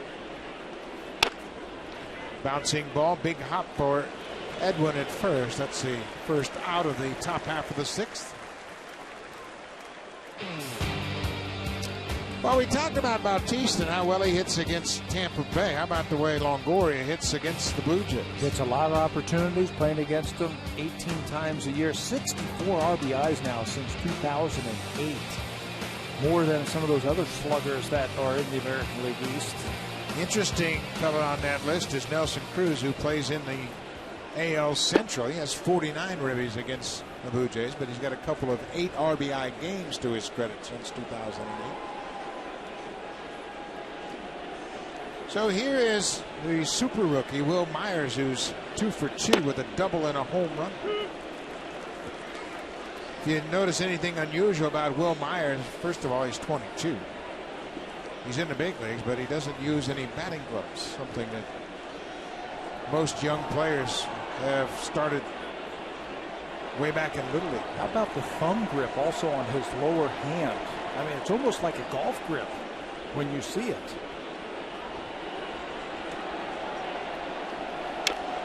Looks like he overlaps that top hand over the thumb, which is very unusual for a hitter. Because you want to get your wrists into it. Usually that thumb is tucked underneath there in a stronger position. That's Dustin McGowan now starting to get used. Loose. But look at him right there. Tucks it right inside that hand. Tell you what, isn't it interesting how you see so many nuances of hitters? Some hitters will use a split grip between their hands. And Myers is exceptional first because he doesn't use any batting gloves, but then he runs that bottom thumb right up the handle of the bat. Yeah, whatever works, right? Yeah, I mean, there's going to be a lot of kids doing that if he continues to hit the way he has tonight. They watch. Kids watch, right? They want to copy their heroes.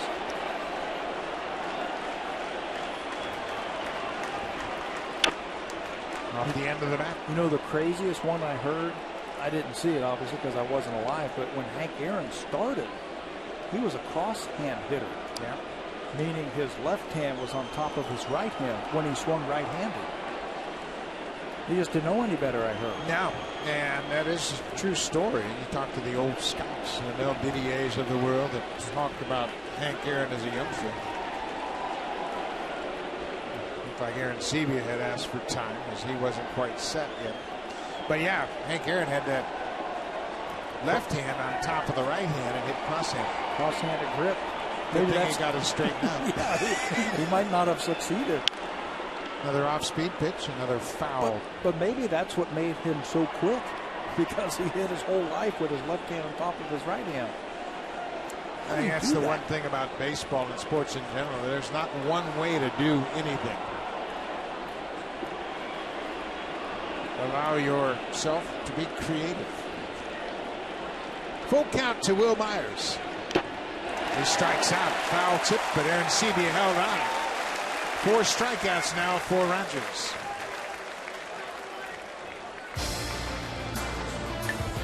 Save during the plumbing, cooling, and electrical expert sale only at Home Hardware and Building Center locations. Homeowners helping homeowners with expert advice.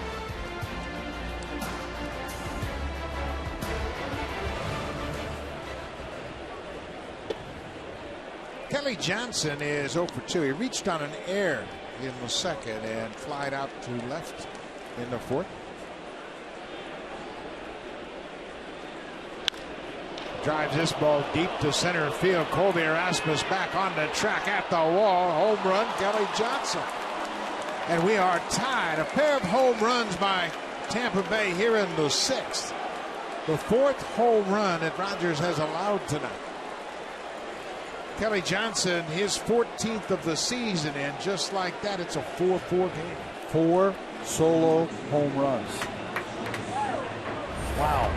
7 on the night between these two teams. Looked like a sinker fastball that just sunk over the middle of the plate. Then Johnson, number 14, has tied it up. Matt Joyce goes after the first pitch. John Gibbons had gotten Dustin McGowan up in this inning. And with 2 outs was hopeful that Rogers could get Kelly Johnson, and Johnson homered. His 14th home run of the season. He's now driven in 45. It's been a good acquisition for Tampa Bay. He's got some power. We saw that last year with the Blue Jays.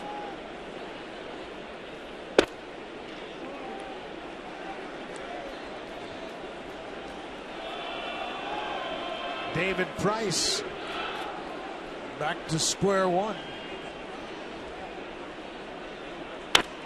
There's a line drive to right. Bautista over. He's not going to get it. Plays it on the hop. Matt Joyce is going to test his arm.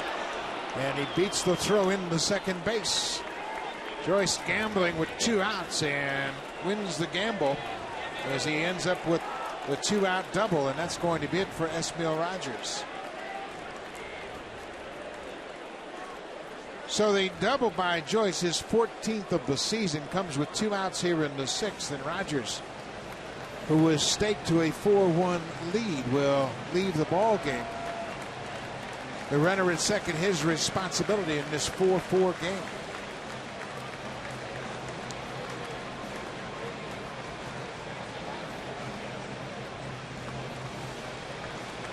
Rogers hands the ball over to Gibbons, who in turn will turn it over to Dustin McGowan. 2 outs in the top of the 6th. It's all tied at 4.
Answered by our team of experts. Email asktheexperts@sportsnet.ca. Keep your eye out later on in the game for the Home Hardware Ask the Expert segment.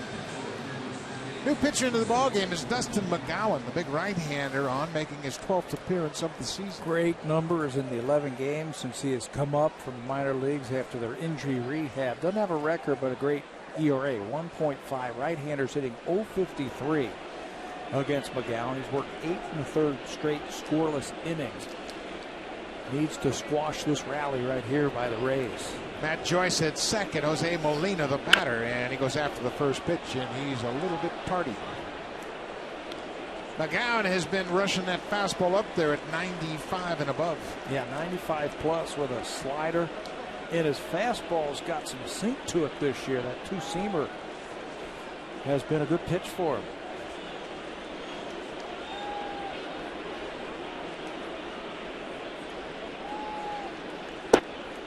Missed down and away. This bullpen that's trying to bail out Esmil Rogers currently has the lowest bullpen ERA in franchise history. Coming into this ball game, they have a 2.90 ERA. That's better than any bullpen in the history of the Blue Jays. And they've had some good bullpens here. But this one is deep with a lot of hard throwers in it. 2 All-Stars. 2 All-Stars who performed magnificently in their appearance in New York, Steve Delabar and Brett Cecil. Delabar struck out Buster Posey and wasn't even sure who he was going to face. 1-2, 2 outs. McGowan trying to leave a runner at second. Way outside. The other top bullpens in Blue Jays franchise history. 2008, the bullpen had a 2.94 ERA. The first division championship club in 1985 had a 3.20. World Series team in 93, 3.26. 2-2 to Molina. Hit hard, but gloved by Lurie. He'll go to first, and the inning is over. McGowan does his job. He strands the inherited runner in scoring position. Esmil Rogers will be saddled with a no decision. David Price has set down 7 straight.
Presented by authority of Rogers Blue Jays Baseball Partnership. It may not be reproduced or retransmitted in any form.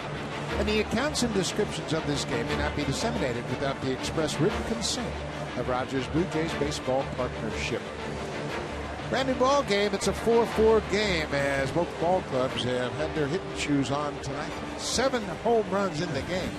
4 by Tampa Bay, 3 by the Blue Jays, and we are tied at 4-0.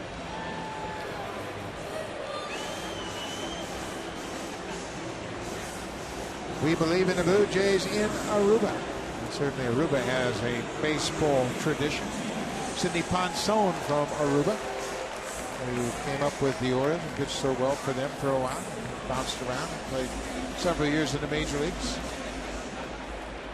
Aruba, part of the Dutch Antilles, where they find a lot of the players from the Netherlands team in the World Baseball Classic. Curaçao, Bonaire, and Aruba. Rajay Davis goes after the first pitch and drills it into center, but Desmond Jennings gets back easily and makes the catch. 1 pitch, 1 out. well, what you're going to have to do, you're going to have to, I think, hit your way to beat the Rays. They don't beat themselves. They play great defense that you were talking about earlier. David Price is starting to get a little bit sharper since that 3-run third inning. Price has retired 8 straight. Matt Moore and Chris Archer, 2 of the young starters in this Rays rotation, admiring the way David Price has hung in there. David Price is a thoroughbred. 20-5 a year ago, as we mentioned, the Cy Young Award winner. Meister Asturias grounds it to second. Roberts throws him out. 2 quick outs here in the 6th. The all-new, completely re-engineered 2014 Acura MDX, the luxury SUV redefined. Experience it now at your local Acura dealer.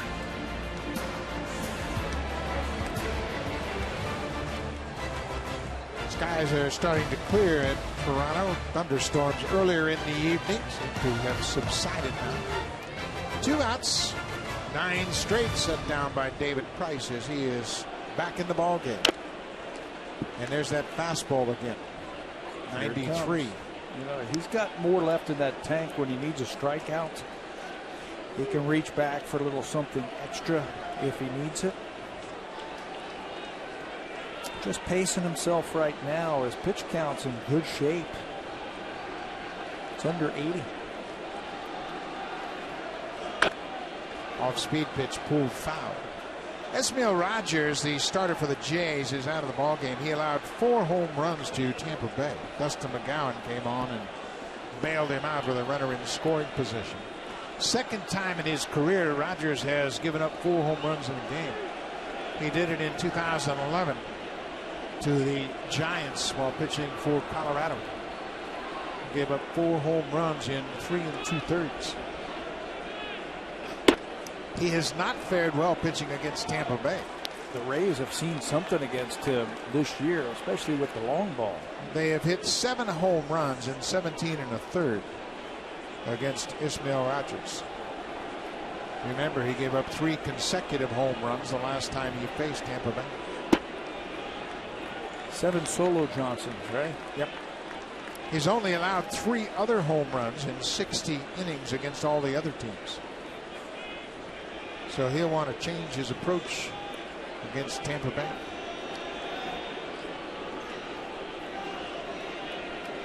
Colby Erasmus with the 2-2 count. We are in the bottom of the 6th.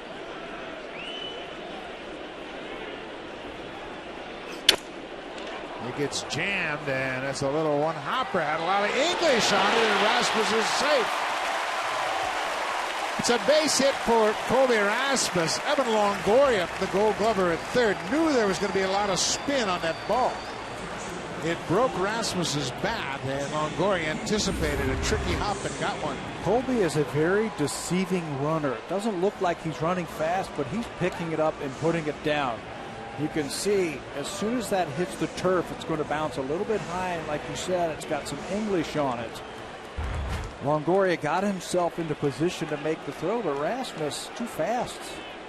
Beats it. J.P. Arancibia homered back in the third. It gives him 59 home runs as a catcher for the Blue Jays and ties him for second on the all-time list with Darren Fletcher. Not you. Not me. Okay. No. They didn't get down to single digits. Ernie Witt is the all-time home run leader for a Blue Jays catcher. He has 127. Arancibia now tied with Darren Fletcher for second on the franchise home run list. Where does your 33 fit in there? Ooh, way down, way down. It's pretty impressive. Arancibia? You, 33.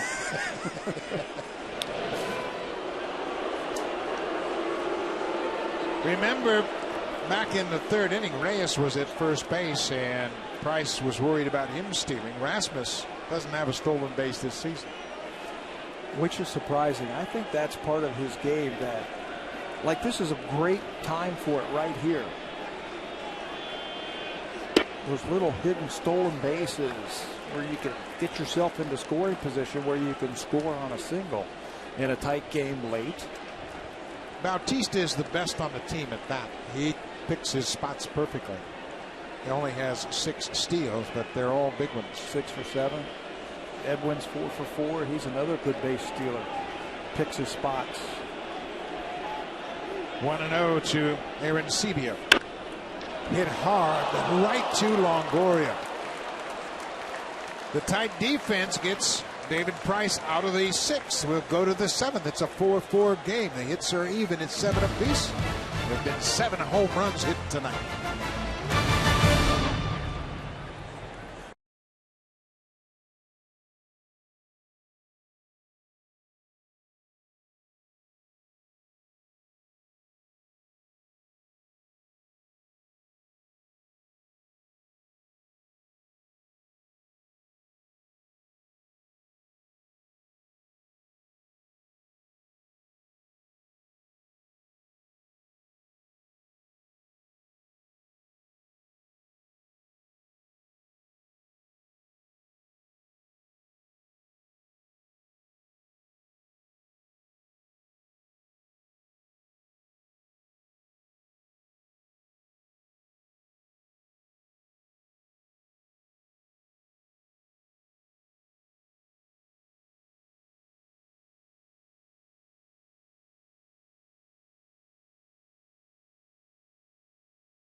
Decision is now it's a battle with Price and the Blue Jays bullpen. He goes 5 2/3. He allowed 7 hits, but 4 of those 7 hits were solo home runs. Didn't walk a batter, struck out 4 through 93 pitches. As we mentioned earlier, it's the second time in his career as a starter that he's given up 4 home runs in a ball game. Previously, he did it at San Francisco against the Giants back in 2011. So he is out of the ball game. Second shortest outing this year as a starter since he's been stretched out. He only pitched 5 innings early this year against the Detroit Tigers when he lost that game 11-1. So now it's up to the bullpen. Dustin McGowan did his job, stranding that runner. Now he has to face Roberts here in the 7th. It'll be Roberts followed by Desmond Jennings and Ben Zobrist.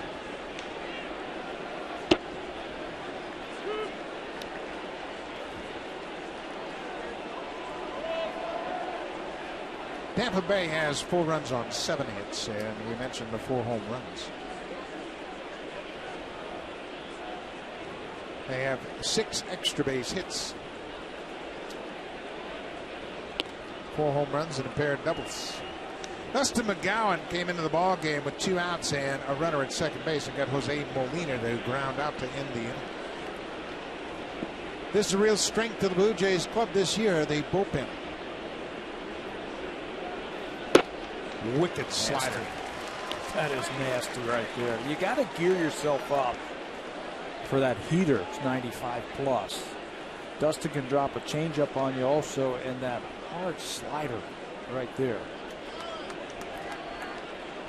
If you're guessing fastball and he throws you a slider, you don't have a chance.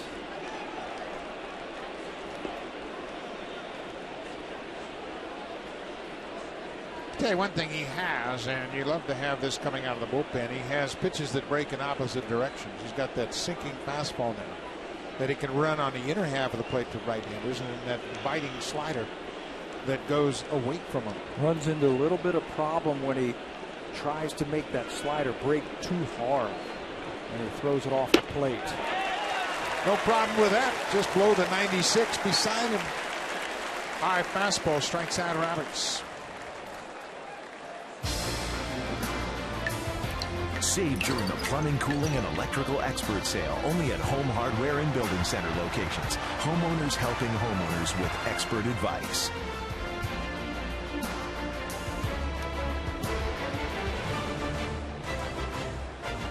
4-4 ball game, 1 out, top of the 7th inning. Back to the top of the Rays batting order. It's Desmond Jennings. Takes the first pitch strike.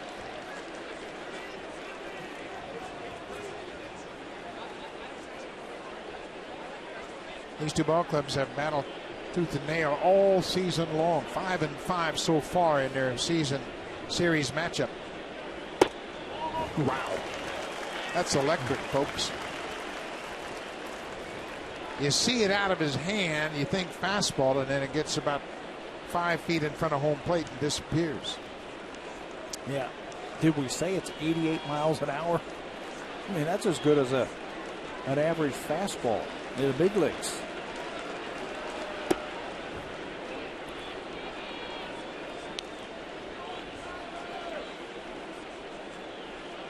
Working out of the bullpen as McGowan is now, you basically need 2 pitches. Quality fastball and a good slider. That'll do it. Broken bat.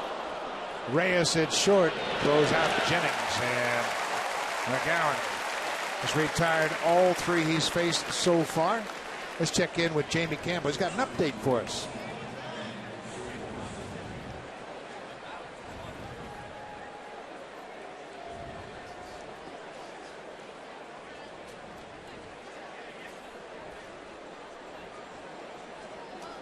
Thank you, Jamie. Wei-Yin Chen is pitching for Baltimore. He has allowed just 2 hits through the first 3 innings, and Derek Holland has given up that home run. Wieters hitting just .234, but he's producing. Wieters' 45th RBI of the season has put the Orioles out in front 2-0. Going to be a great second half for the AL East. I think all through baseball, there's going to be some great pennant races. Little squibber that's going to be a fair ball down the left field line. Ben Zobrist is around first, and he'll jog into second base with a stand-up double. Another extra base hit that was cued off the end of the bat. And Zobrist hits his 22nd double, his 3rd hit of the night.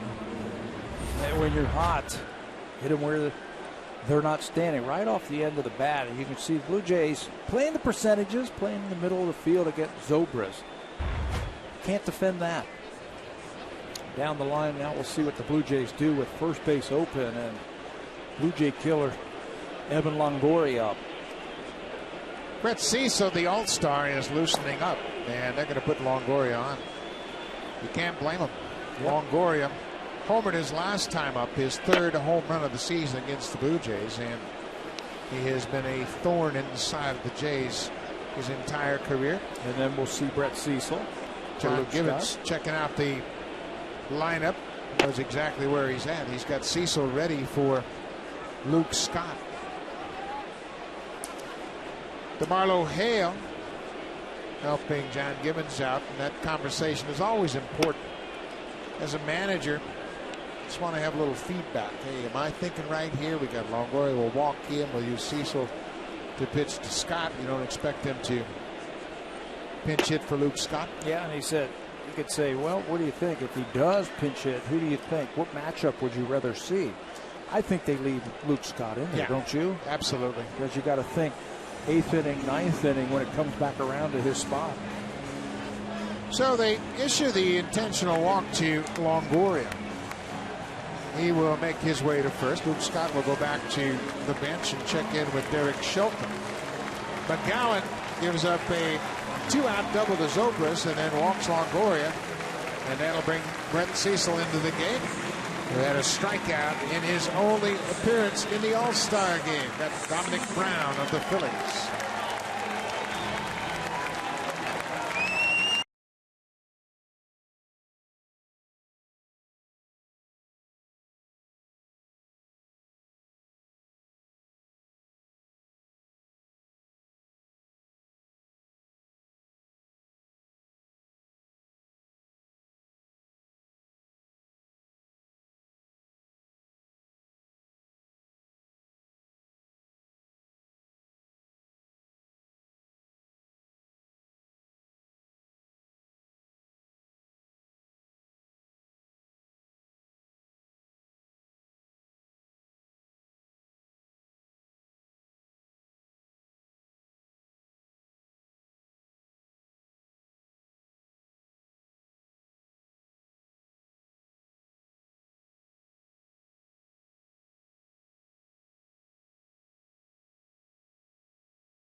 Cecil came into the ballgame to face Dominic Brown of the Phillies. Good morning, good afternoon, and good night as he sets him down for the punch out. How about that? Brett Cecil in relief of Greg Holland faced one batter and struck him out on 3 pitches. Luke Scott, the batter, going back to Derek Shelton, the hitting coach. Check out the scouting report, and he's all set now. And great numbers. There are the all-star numbers for Brett Cecil in the first half. 41 games in that first half. 3-0, 194 earned run average. Lefties just 136 against Brett. 4-4 game, 2 outs, 2 runners on. Cecil misses with the first pitch to Luke Scott. We mentioned these 2 ball clubs have gone back and forth all season long. They have split the 10 previous games, 5 apiece.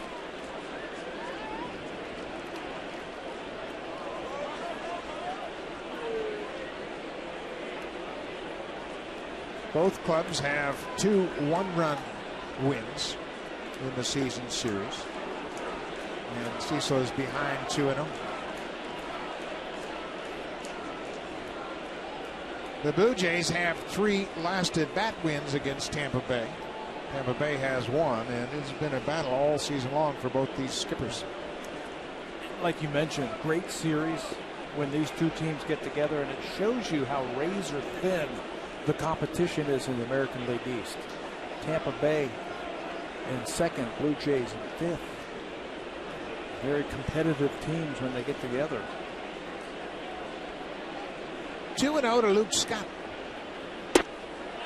Breaking ball missed inside. It's 3-0. Will Myers, the rookie, is on deck.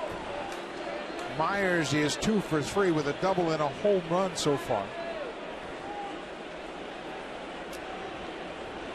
You would expect Scott to take a pitch here.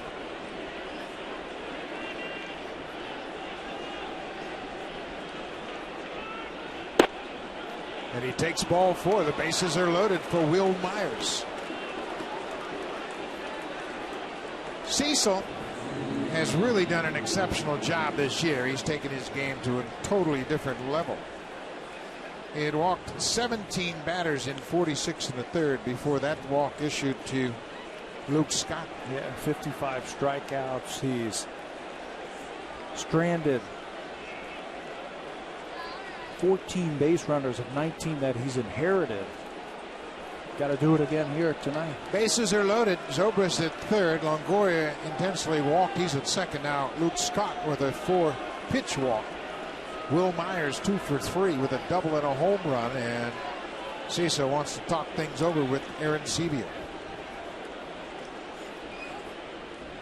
Myers, in his first taste of big league pitching, has liked it. 299 average, and Myers now just 107 at bats in his young career. Has driven in 16 runs. First pitch curveball in there for a strike. Yeah, just 107 at bats in the big leagues. That's not a lot for the scouting report. He's only walked 6 times in those 107 at bats, so he's a free swinger. So if you make your pitches, you can get him out. Cecil's ahead quickly, 0-2. He has also struck out 30% of the time. That one looked like it might have been off the end of the bat, maybe gave his hands a little ringing right there. So it takes a little time before he gets back in. Crowd encouraging Brett Cecil with the bases loaded and 2 outs. It's a 4-4 ball game. Driven into center, Rasmus has a beat on it. Over in the alley, makes the catch, and Brett Cecil gets out of it. The Rays leave the bases loaded in their half of the 7th. When we come back, it'll be Brent Laurie. And back to the top of the order, Jose Reyes has singled and scored. Bautista has hit his 21st home run. It's a 4-4 ball game.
Sportsnet live on your smartphone. Visit RogersAnyplaceTV.com/sports to get started. Good crowd on hand here tonight. 33,266 for the first of three against Tampa Bay. This promises to be a very good homestand for attendance with the Rays here for three. And then Don Mattingly and the LA Dodgers in town. Yasiel Puig. We get to see Puigmania. Yasiel Puig is certainly the rage of baseball, as Puig and his Cuban countryman Yoenis Cespedes put on quite a show at that home run derby, didn't he? Brett Laurie fouls it back over the screen. Cespedes was not an all-star, but was invited to participate in the home run hitting contest by Robinson Cano, and was the first non-all-star to win the home run derby. And he won it in dramatic fashion. Put on a show. Hitting some bombs. Brett Laurie is behind 1-2. David Price working in the seventh.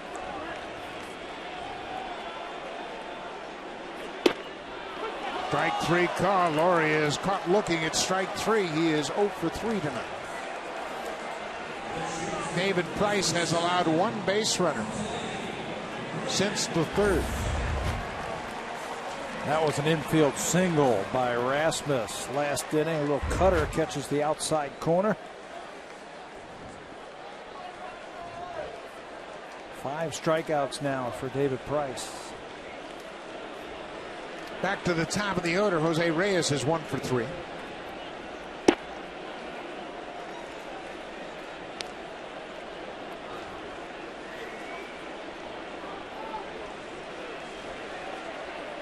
Price is in a groove. Told you he has come into this game on back-to-back 9-inning shutouts. In both of those games, threw under 100 pitches. 98 and 87 pitches to throw the back-to-back complete games. Wow. Amazing. Back-to-back complete games. Gave up 1 run and 2 runs and did both of them under 100 pitches. That hasn't been done since 2006 by Mr. Roy Halladay. Kyle Farnsworth, big right-hander for Tampa Bay, begins to loosen up. David Price is a special pitcher. And the Rays were very fortunate when they were able to draft him first overall in 2007. And he didn't waste any time getting to the major leagues. He was in the big leagues in September of 2008. 3-1 to Reyes. I think he showed that changeup. What do you think? Slowed everything down. Telegraphed it a little bit. Just a little bit. Joe Madden concerned about 4th time through the order. He has Kyle Farnsworth throwing in the pen, and now Joel Peralta has joined him as well. Bouncing ball. Big hop for Zobrist at short. Reyes is retired. 2 outs. Jose Bautista will bat with nobody on and 2 outs, and back in the 3rd inning he had Jose Reyes at first base. Reyes stole second. Price went to his breaking ball with first base open, and that's what Jose did to him. His 5th career home run against David Price. They're part of a 3-run 3rd inning. Blue Jays haven't scored since then.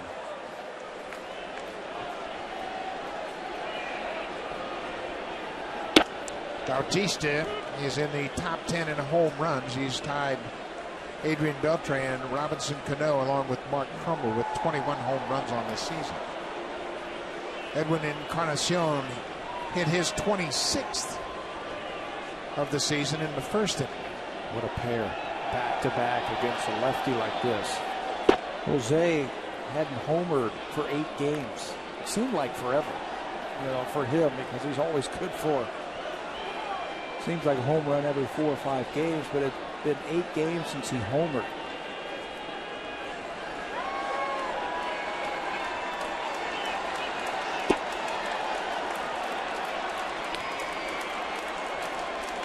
Bautista struck out on a high fastball. It was up and away last time up in the 5th inning.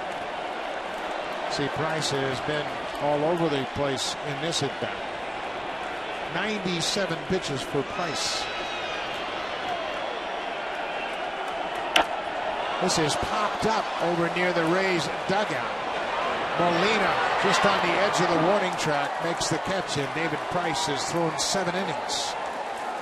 It's a 4-4 ball game, and we'll go to the 8th. Johnson, Joyce, and Molina when we come back.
Header as the Red Sox and the Yankees match up in Boston.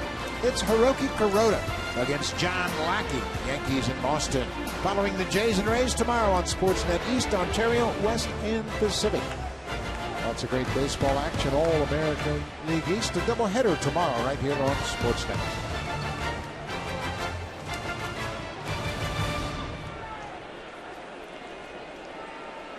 Brett Cecil misses with the first pitch to Kelly Johnson. We are in the 8th inning. It's a 4-4 game.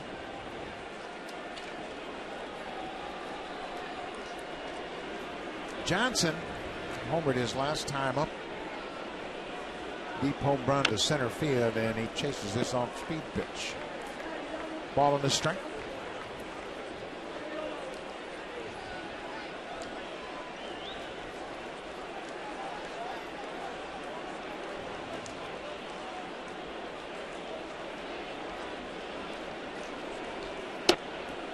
Inside off the plate. Kelly Johnson spent a year and a half with the Blue Jays. Came over late in the 2011 season.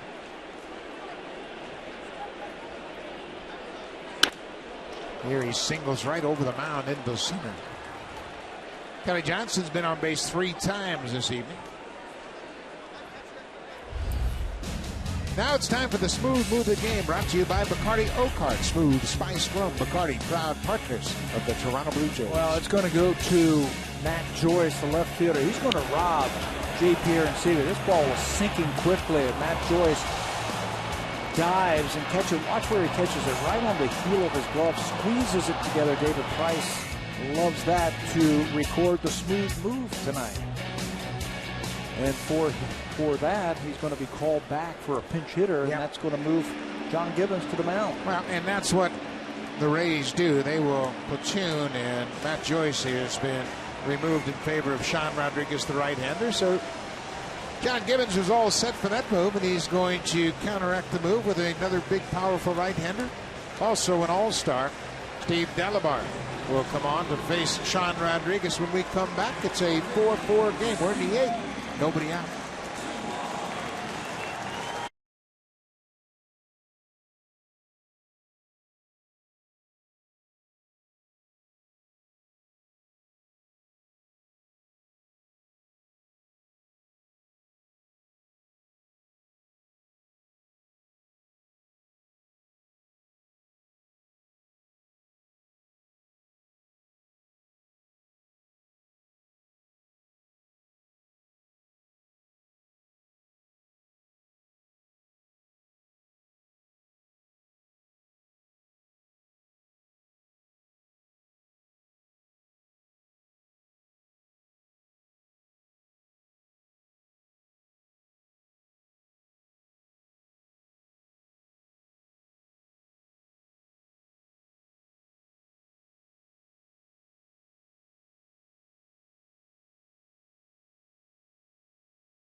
Delabar came on in relief of Brett Cecil and faced Buster Posey. Yeah, more of the same. Hard fastball, hard splitter, and he's going to come away eventually with a strikeout. Boy, he didn't look phased at all. He looked good against Posey. That looked like a slider right there to finish him off. Delabar making the Blue Jays look good in New York. His 39th appearance, he's on to face the pinch hitter Sean Rodriguez.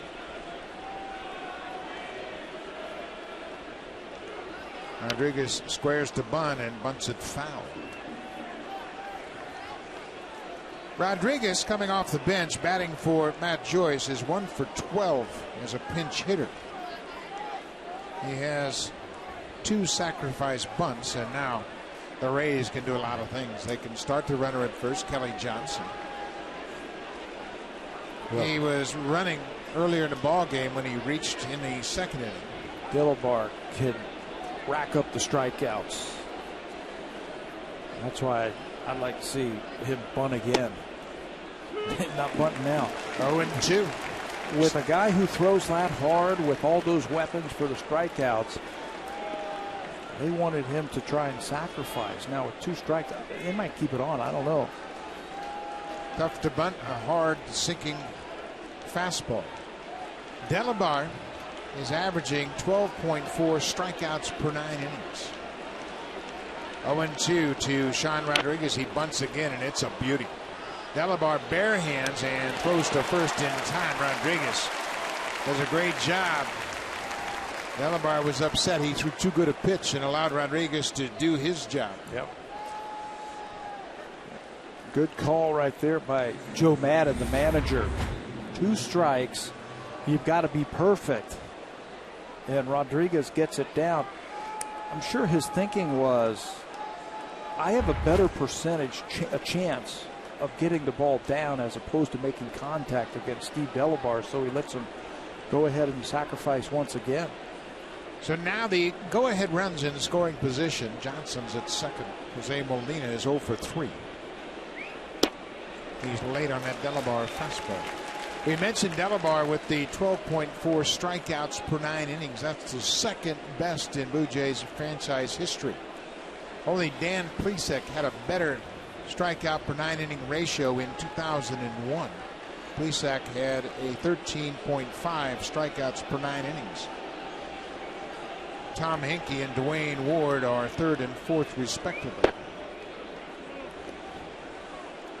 So Delabar is in a special group of Blue Jays relievers.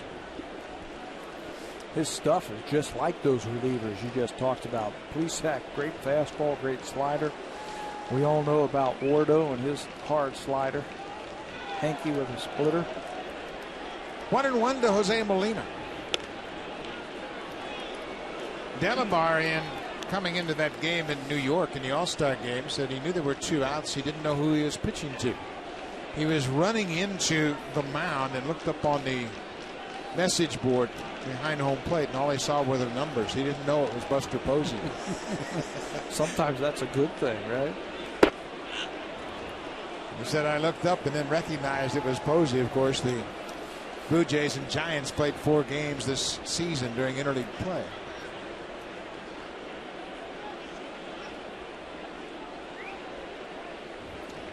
Three and 1 to Jose Molina. Ryan Roberts to follow. There's a line drive toward center. Rasmus makes a head-high catch.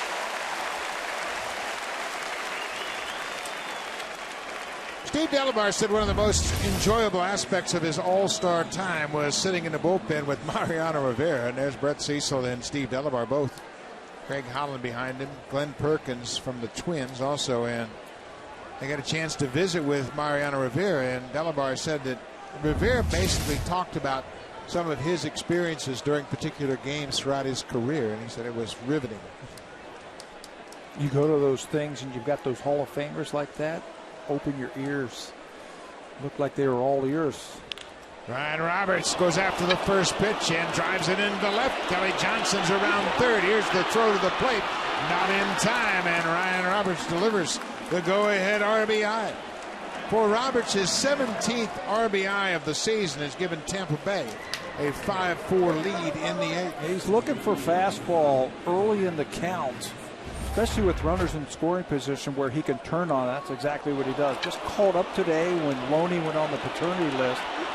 Single sharply in the left field. Rajay really didn't have a chance because he had to go to his right to catch the ball. Roberts makes it all the way to second base on the throw home. Clutch hit. Roberts has been clutch all season long for Tampa Bay. That ball goes right through Aaron Sebia all the way back to the backstop, and Roberts moves to third. An extra 90 feet for Tampa Bay. Putting a little bit pressure on the defense now. JP just can't get over in front of that ball to square up his shoulders to that baseball. It goes all the way back to the backstop. It's a wild pitch charged to Steve Delabar. Tampa Bay has taken a 5-4 lead.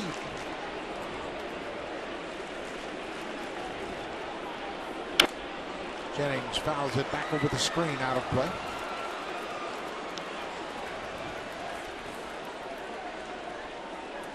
This is representative of the entire season series between these two ball clubs. Been back and forth. Blue Jays had a dramatic come from behind win in St. Pete. They were down 7-0 and won in the 9th inning. JP with a big home run off of Rodney in that game to complete the comeback against the Rays.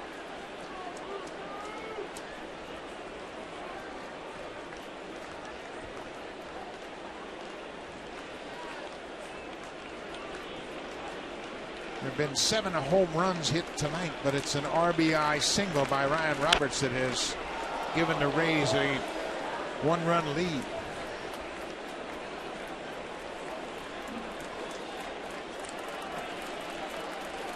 Neil Wagner loosening up in a hurry in the Blue Jays bullpen.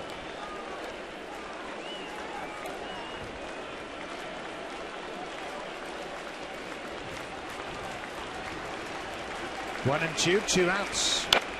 Another foul back. Delabar has a great fastball, a very good split finger pitch, and a slider that's been improving, and a complimentary pitch. Yeah, just something that he can throw early in the count, give the right-handed hitters a little something extra to think about.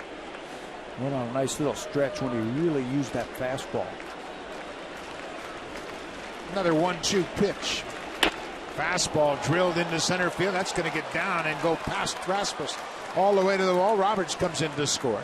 Jennings with a 2-out stand-up double has made it a 2-run Tampa Bay lead.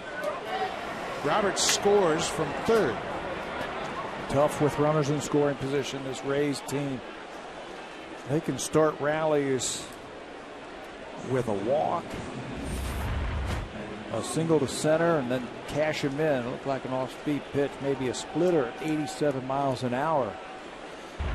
And Jennings, he's had success against the Blue Jays in his career. Jennings has enjoyed hitting in this ballpark.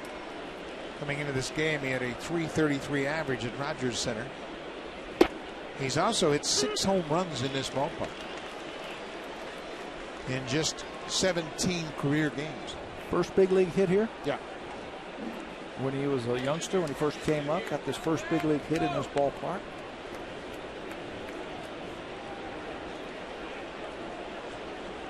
Well, Ben Zobrist has had a big night. He's 3 for 4. He has a single, a home run, and a double. He homered off Esmail Rogers in the 3rd inning.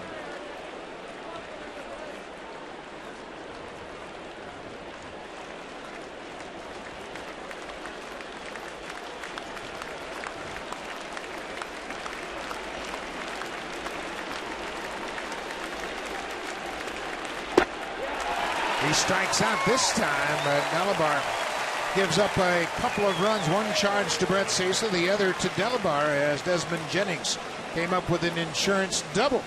It's 6-4 Tampa Bay as we head to the bottom of the 8th. Now time for a Blue Jays Central Update. Here's Jamie Campbell and Greg Zahn in the Blackberry Broadcast Studio.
p.m. The first 20,000 fans will receive a Mr. Sub cooler bag. Call Blue Jays at 416-341-1234. Log on to BlueJays.com to order your tickets. Or you can stop by most Rogers Plus locations and pick up your tickets Sunday, July 28th, Mr. Sub Cooler Bag Day. New pitcher on for the Rays is the big right-hander Kyle Farnsworth, and David Price is in line for the win. Boy, Price really sorted things out after giving up 3 home runs in the first 3 innings. Now it'll be Farnsworth in for the 33rd time this season. Threw up some zeros also. John Rodriguez pinch hit for Matt Joyce. He takes over defensively at first base, and Sam Fuld comes off the bench and takes over in left field. So Fuld is in Kelly Johnson's spot in the lineup. Kyle Farnsworth gets ahead of Edwin Encarnacion. 3, 4, and 5 in the Blue Jays batting order as they try to erase a 2-run deficit here in the bottom of the 8th. Adam Lind is on deck. He will hit for Mark DeRosa, who started as the DH.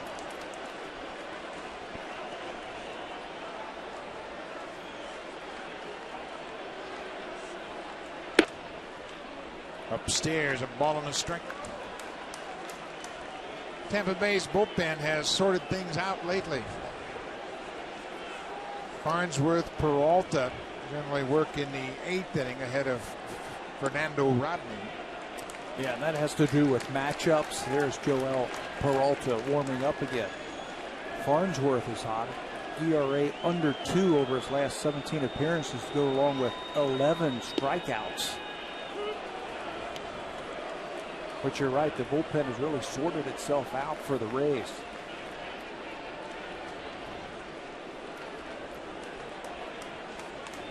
Farnsworth, big right-hander, is a 15-year veteran. Gets away with a high breaking ball as Encarnacion fouled it back.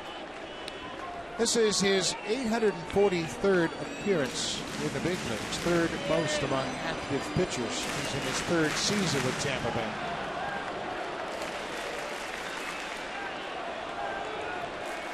Always had a great arm. Yeah, he's not the flamethrower like he was a few years ago. He's got a lot of smarts. He'll take a little something off his fastball, add a little bit. That was 95 miles an hour. He was triple digits all the time. Everything was the same speed. Hard fastball, hard slider. Splits it up a little bit right now. He's 37 years old. Came to the big leagues originally with the Chicago Cubs as a starter in 1999.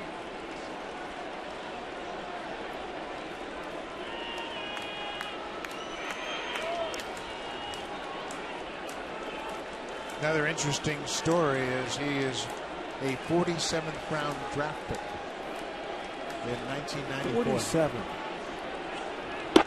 You never know where your major league players are going to come from. He threw that hard, and he was a 47th round draft pick. Somebody did their homework. Went to high school in Alpharetta, Georgia. Played baseball, basketball, and football. This was never a highly regarded prospect, and Encarnacion works him for a leadoff walk. Joe Madden didn't waste any time. We mentioned he's got Farnsworth and Peralta, and Farnsworth had one batter, and he's looking at Joe Madden as if to say, "Are you kidding me?" But Joe Madden knows his team very well, and obviously that leadoff walk with a 2-run lead is something you just can't afford to do. So he'll hand it off to Madden, who will turn it over to Joel Peralta. Blue Jays have the tying run coming to the plate. It'll be Adam Lind pinch hitting for Mark DeRosa when we come back. Tampa Bay has a 6-4 lead over the Jays.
7 innings. It's the 4th time he's done that. He holds the Blue Jays to 7 hits, 4 earned runs, walked the batter, and struck out 5 through 98 pitches in 7 innings.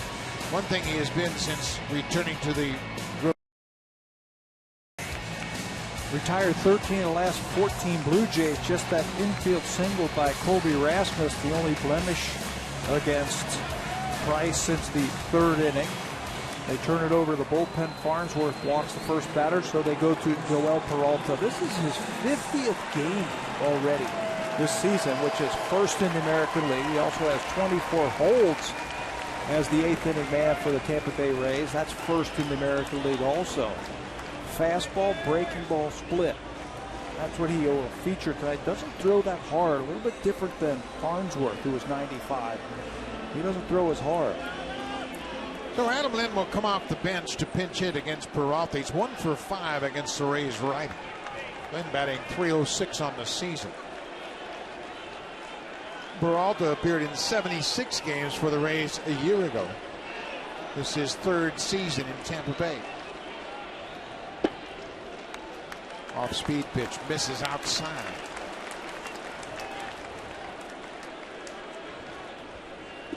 Both managers have gone back and forth with their bullpen, and the Rays jumped on the Blue Jays bullpen in the 8th to take a 6-4 lead.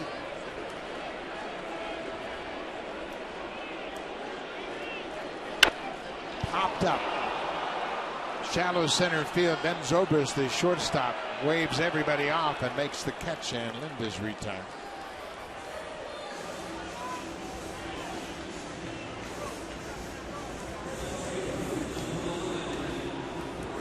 You're going to see a lot of different looks from Joel Peralta. He's going to try and get you out in front on your front foot, and that's exactly what he does to Adam Lynn. Takes a little something off that pitch. And Adam, just the timing off just a little bit, hit off the end of the bat. Again, different from Farnsworth. Farnsworth's 95, good fastball, good movement. Peralta, he's going to have to pitch. He's going to have to put a little something on, take a little something off. Rajay Davis has gone 1 for 3 so far. He had a single off David Price in the 3rd inning. Encarnacion at first with the leadoff walk.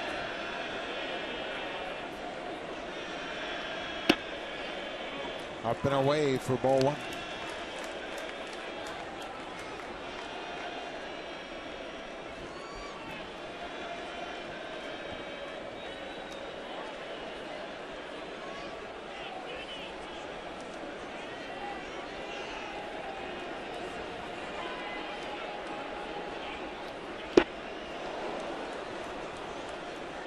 How about that? 78 miles an hour. And he gets a swing and a miss. Makes you go back and forth for sure. And any big league hitter will tell you that's the most challenging aspect, is when a pitcher can command the strike zone and change speeds. He's smart. He's been around for a while. He understands his role, what he needs to do. 1-1. Gloved by Longoria. He takes extra bases away from Rajay Davis. He timed his stretch and jump perfectly.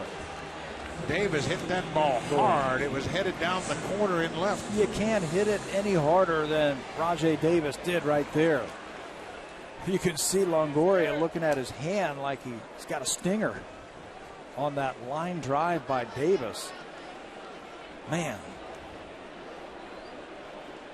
Can't guide it. Meiser Asturias batting left-handed for the first time tonight. Makes a breaking ball outside.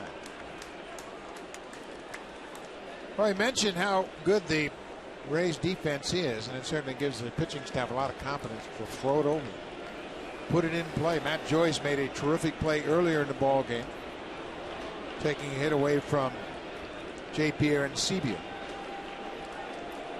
Longoria has snagged a couple of hot shot line drives at third.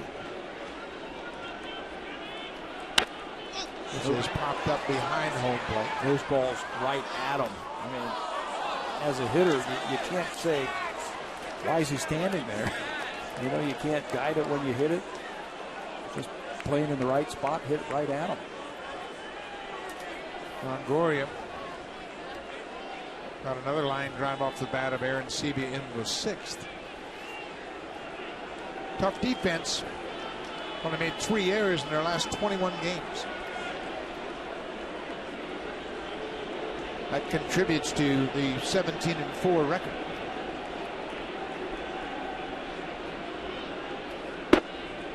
Two balls and a strike.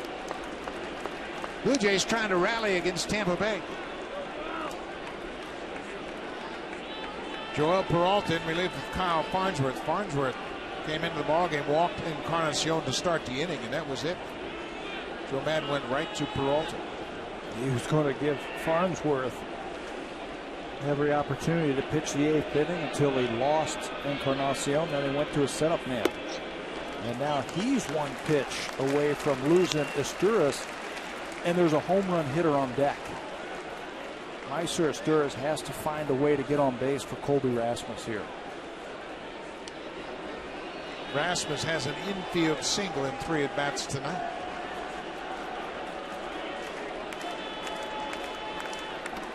Three balls and a strike, 2 outs.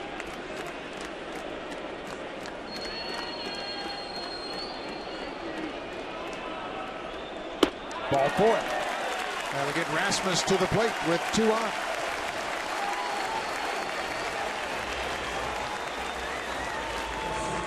Two walks in the inning by the Rays bullpen.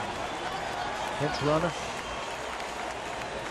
Emilio Bonifacio comes off the bench to run for Meiser Asturias. That is a big run right there. And if you're the Blue Jays, you're thinking about a gapper. You need a guy who can score from first base, and Bonifacio certainly can do that. Meiser Asturias, good job on base twice tonight, a single and that big walk.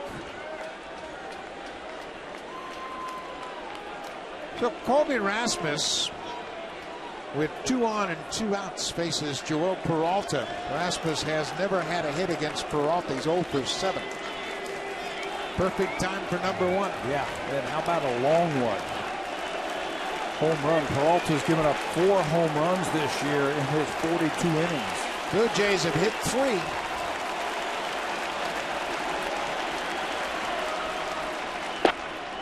Outside. He is falling all over the mound also. Just doesn't look comfortable out there right now.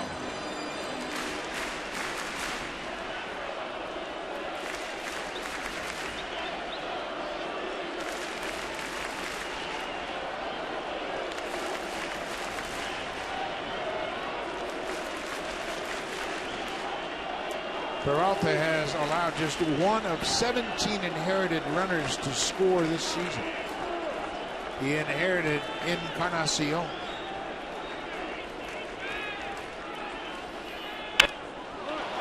Popped up. Sam Fuld coming in, and the inning is over. Peralta gets out of it. Blue Jays leave a pair and will head to the 9th. Tampa Bay has a 6-4 lead.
on the Houston Astros. It's a 7:07 p.m. start. Come on down to Rogers Center early. Check out the pregame festivities happening outside of Gate 10. Win great prizes, enjoy the live music, and there's a licensed stereo. Gates open at 4:30 p.m. For tickets to Summer Fan Friday festivals, call the Blue Jays at 416-341-1234. You can log on to BlueJays.com to order your Jays tickets or stop by most Rogers Plus locations. Friday, July 26th, the Blue Jays and the Houston Astros. We go to the ninth. Neil Wagner will make his 20th appearance of the season in this 6-4 ball game. Won his second game of the year on the road trip right before the All-Star break. Won in Cleveland. Pushes record to 2-3. A couple of defensive changes also for the Blue Jays. Emilio Bonifacio takes over defensively at second. With that, Laurie moves from second to third. Bonifacio came into the ball game as a pinch runner for Meiser Estouris. Evan Longoria has homered tonight, his 19th of the season. Inside pitch 97, tied up Longoria. Yeah, his last time out, Neil Wagner was good. Threw an inning in Baltimore. Really tied up Chris Davis. Used his fastball, ended up striking him out. But he used his fastball in good spots. Another fastball inside. Longoria fights it off and hits it out of play into the seats. Well, the Blue Jays have some pitchers on the mend, and there's going to be some decisions to be made. Sergio Santos, his rehab time expires August 4th. Blue Jays will have to make a decision about what to do with Santos, and there's strike three. Perfect fastball gets Longoria down and away. Juan Perez is starting to loosen up, and Wagner strikes out the first man he faces in the ninth. Heat down and away. Seventh time that a Ray has gone down tonight. You mentioned Santos. He pitched yesterday for Buffalo and had 3 strikeouts in the one inning that he worked. Luis Perez is also throwing, isn't he? Yep, Perez is throwing again. Draybeck is throwing. Drew Hutchison is throwing. Jay Happ had a good outing in his last rehab assignment. 7 strikeouts in 5 innings. The Blue Jays don't have too many concerns about their bullpen. It has been terrific. Luke Scott takes one inside. It's 2-0.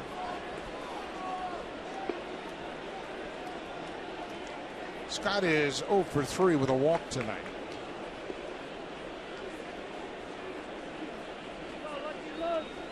Came into this ball game swinging a red hot bat in July, a 4.05 average, 15 for 37. And there he drills the ball past the second baseman. Bautista can't cut it off, and Luke Scott will jog into second. Looked like he felt something around first base and just kind of jogged into second. He has not been feeling well. Said that over the All-Star break he got sick and just really didn't get full advantage of the 4 off days. Yeah, tried to say hello to him today. He says, hey guys, stay away from me. I'm not feeling that well. You can see he's never been a guy who can really run. This time he just takes second base. Yeah, he didn't look too healthy walking around and running around the bases right there, but he ends up with a double. His first hit of the night, his 12th double of the season.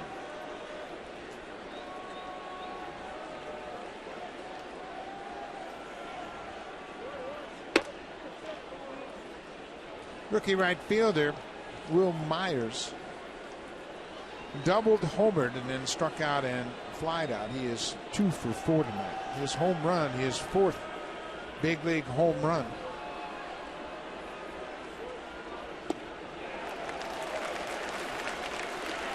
Sitting on that fastball. Pulled his head on that slider from Neil Wagner.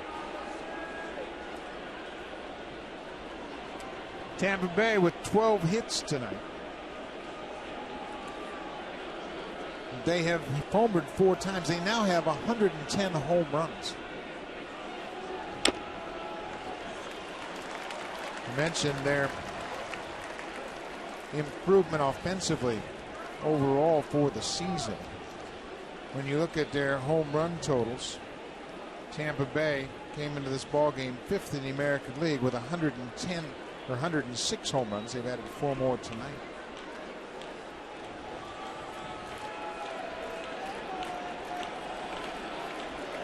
Baltimore leads the American League with 132 home runs here. Blue Jays have hit 3 more tonight. They have 118. Yeah, this is a different attack, if you will, for Tampa Bay Rays than what we have seen in the past.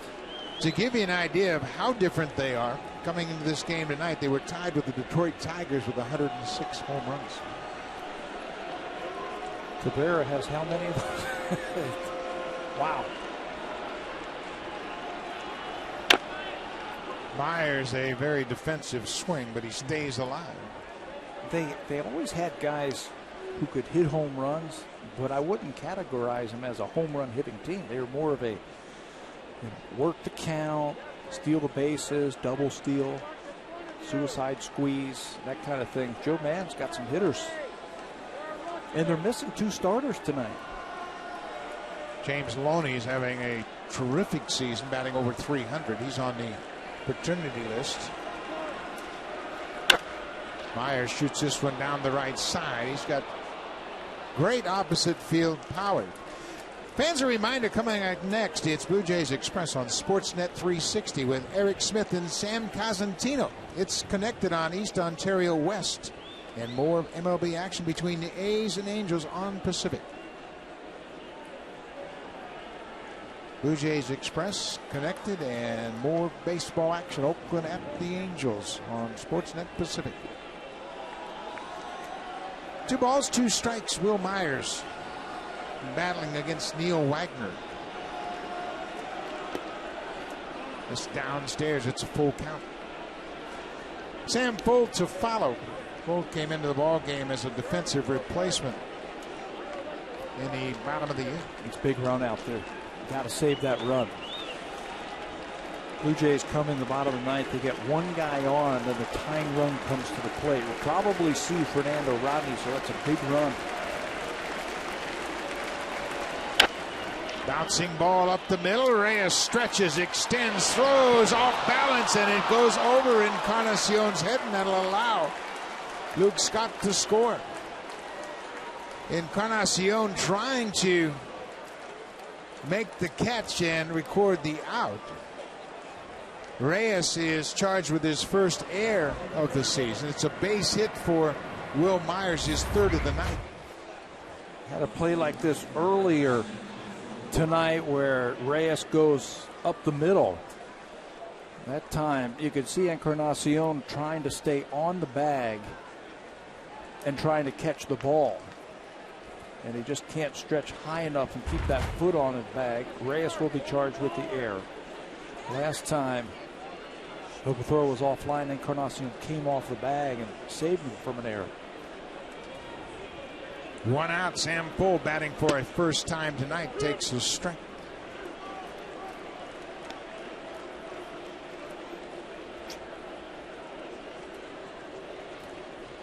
Fuld, a 194 average, has just 108 at bats so far. Fouls this ball back. We mentioned Fuld hit the 3rd of 3 consecutive home runs. A Rays hit against Esmail Rogers back on the 24th of June at Tropicana Field. His home run was the 3rd of 3 straight. It was his 2nd homer of the season. 0-2. Little flare into left field. Rajay Davis got a good break and makes the catch.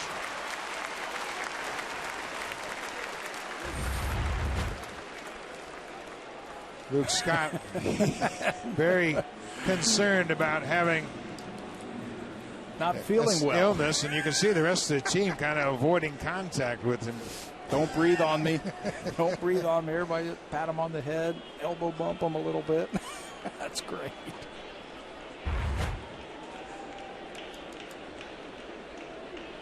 Tomorrow they'll all have surgical masks. Sean Rodriguez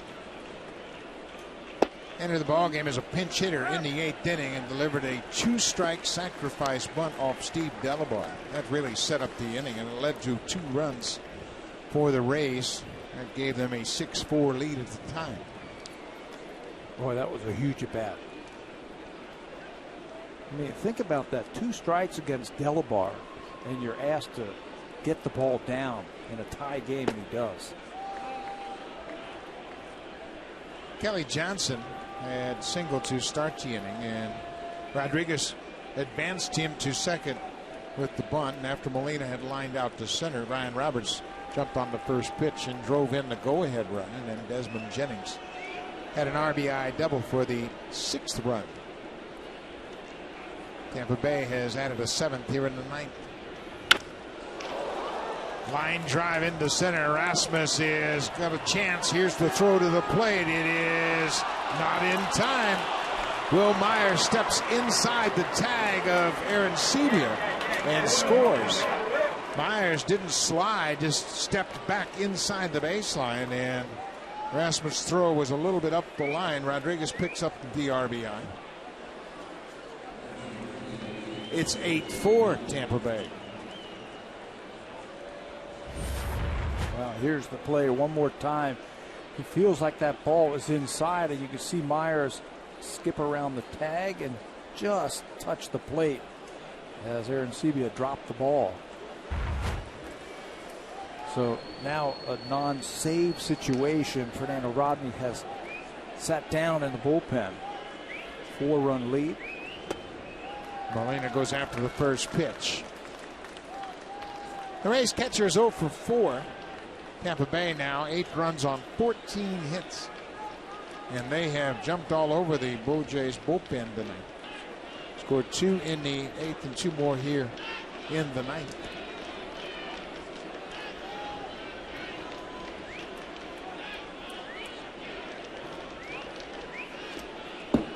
That goes right through Aaron Sebia's legs all the way back to the backstop. He just didn't get down in time. It's a hard slider, and it's another wild pitch, but that's a ball that should be blocked. Slider down and away.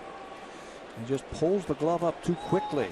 You want to get that glove down in the dirt, keep it down there, and just block it with some part of your body.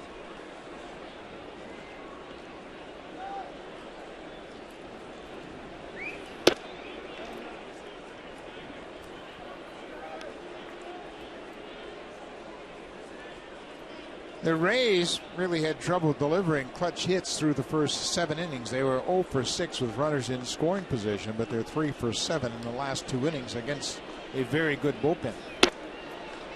Yeah, again, another reminder that this is a totally different offensive ball club than we're used to seeing with Tampa Bay. They know how to score runs, the best that the Blue Jays have to offer.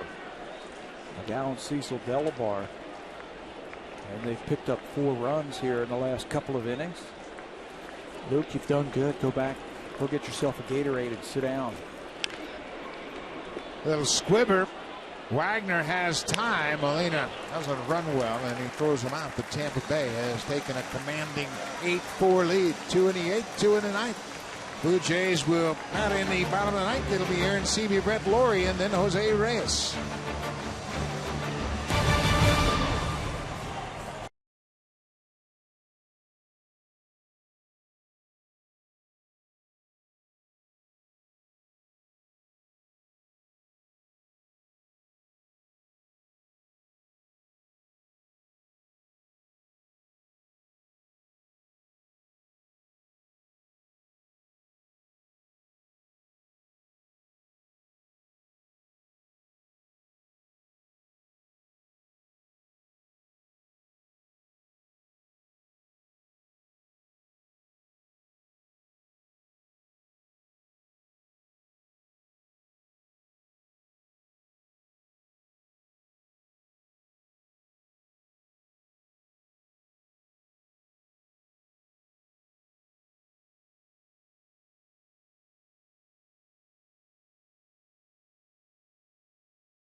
all-new, completely re-engineered 2014 Acura MDX, the luxury SUV redefined. Experience it now at your local Acura dealer. Jose Bautista, prior success against David Price, and he didn't waste any time. His 5th career home run against David Price put the Blue Jays up 4-1 in the 3rd inning. His 21st home run of the season. It's the last time the Blue Jays touched home plate tonight against David Price. Well, David Price did a good job of sorting things out after the 3rd inning. As you mentioned earlier, Pat, Price allowed just 1 base runner after that 3rd inning. Jake McGee will make his 44th appearance of the season. The Rays have a 4-run lead, so they will turn to McGee and set Fernando Rodney down for another day. He was warming up when it was a 2-run game and then a 3-run game along with Rodney, and when it became a 4-run game, not a safe situation. Rodney sat down, McGee trying to finish this one off. He's got a big arm, good fastball, good breaking ball. He'll face 8-9-1 for the Blue Jays. Blue Jays just couldn't avoid the 2-run innings. 2 in the 6th by Tampa Bay, 2 more in the 8th and 2 in the 9th. They have an 8-4 lead. Aaron Sebia hit the ball hard 3 times tonight. It is 17th home run in the 3rd inning. Blue Jays sent 9 men to the plate in the 3rd inning, scored 3 runs on 5 hits against David Price, but nothing after that.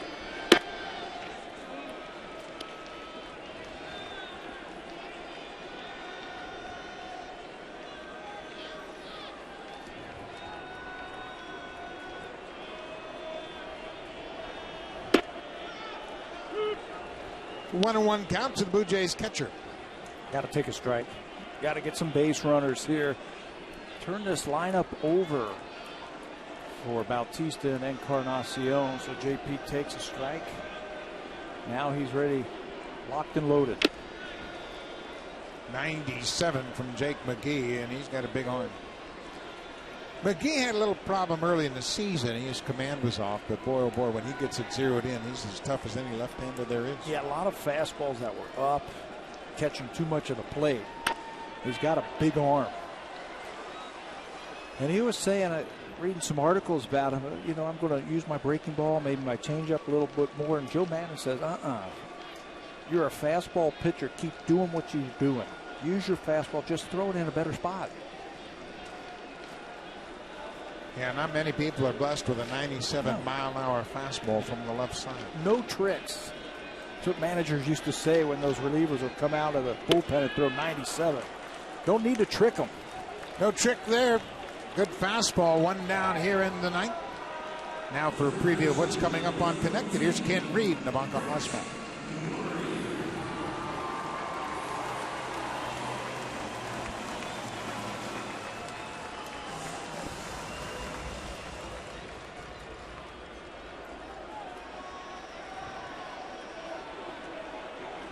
Brett Laurie is 0 for 3 so far. He struck out his last time up against David Price.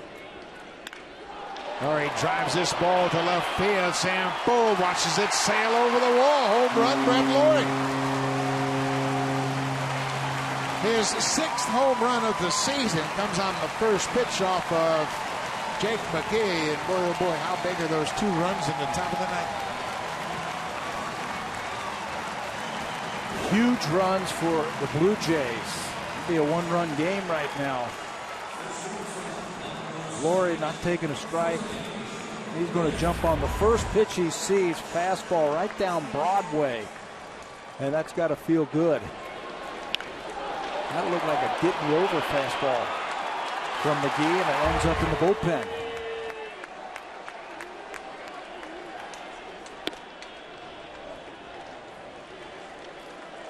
How many is that now tonight? 8? 4 apiece. Wow. Yep. 8 home runs in the ball game. Blue Jays hit 3 against David Price in the first 3 innings.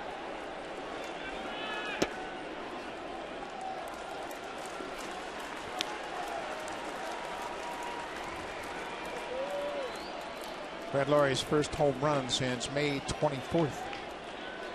He's just back off the DL. There's a strike. It's 2-1. Reyes and then Bautista.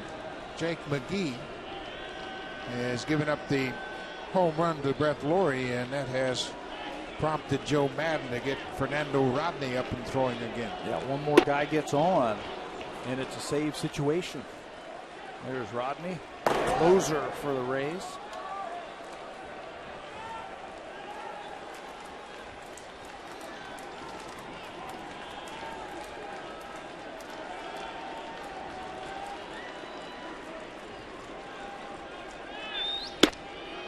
Full count.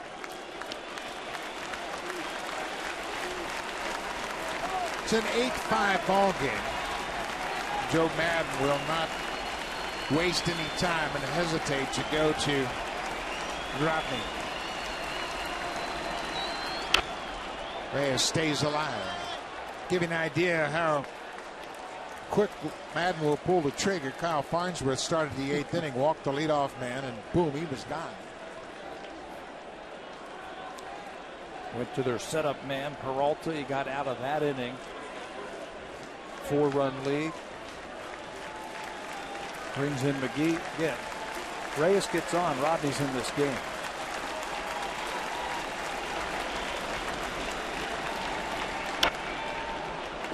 Another foul back.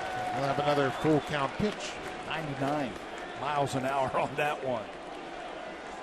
Well, Jake McGee knows he'd like to finish this ball game, and he knows what's at stake. If Reyes reaches, he's out of it.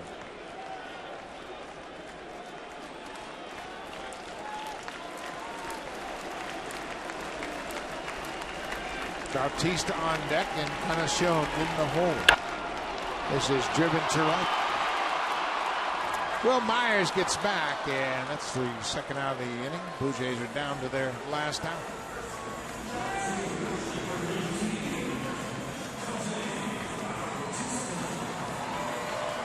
Joe Madden can rest a little easier now. Bautista's got 1 for 4. His home run in the 3rd was his 21st of the season. He now has 57 RBIs.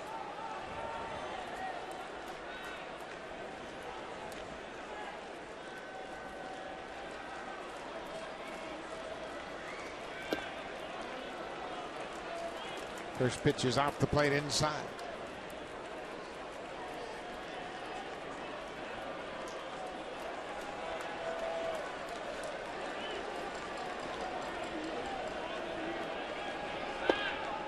Ball 2. Any way you can get on. Jose looking a little bit more comfortable than he did right before the All-Star break. Laying off those borderline strikes. There's a strike. Another 99-mile-an-hour fastball from Jake McGee.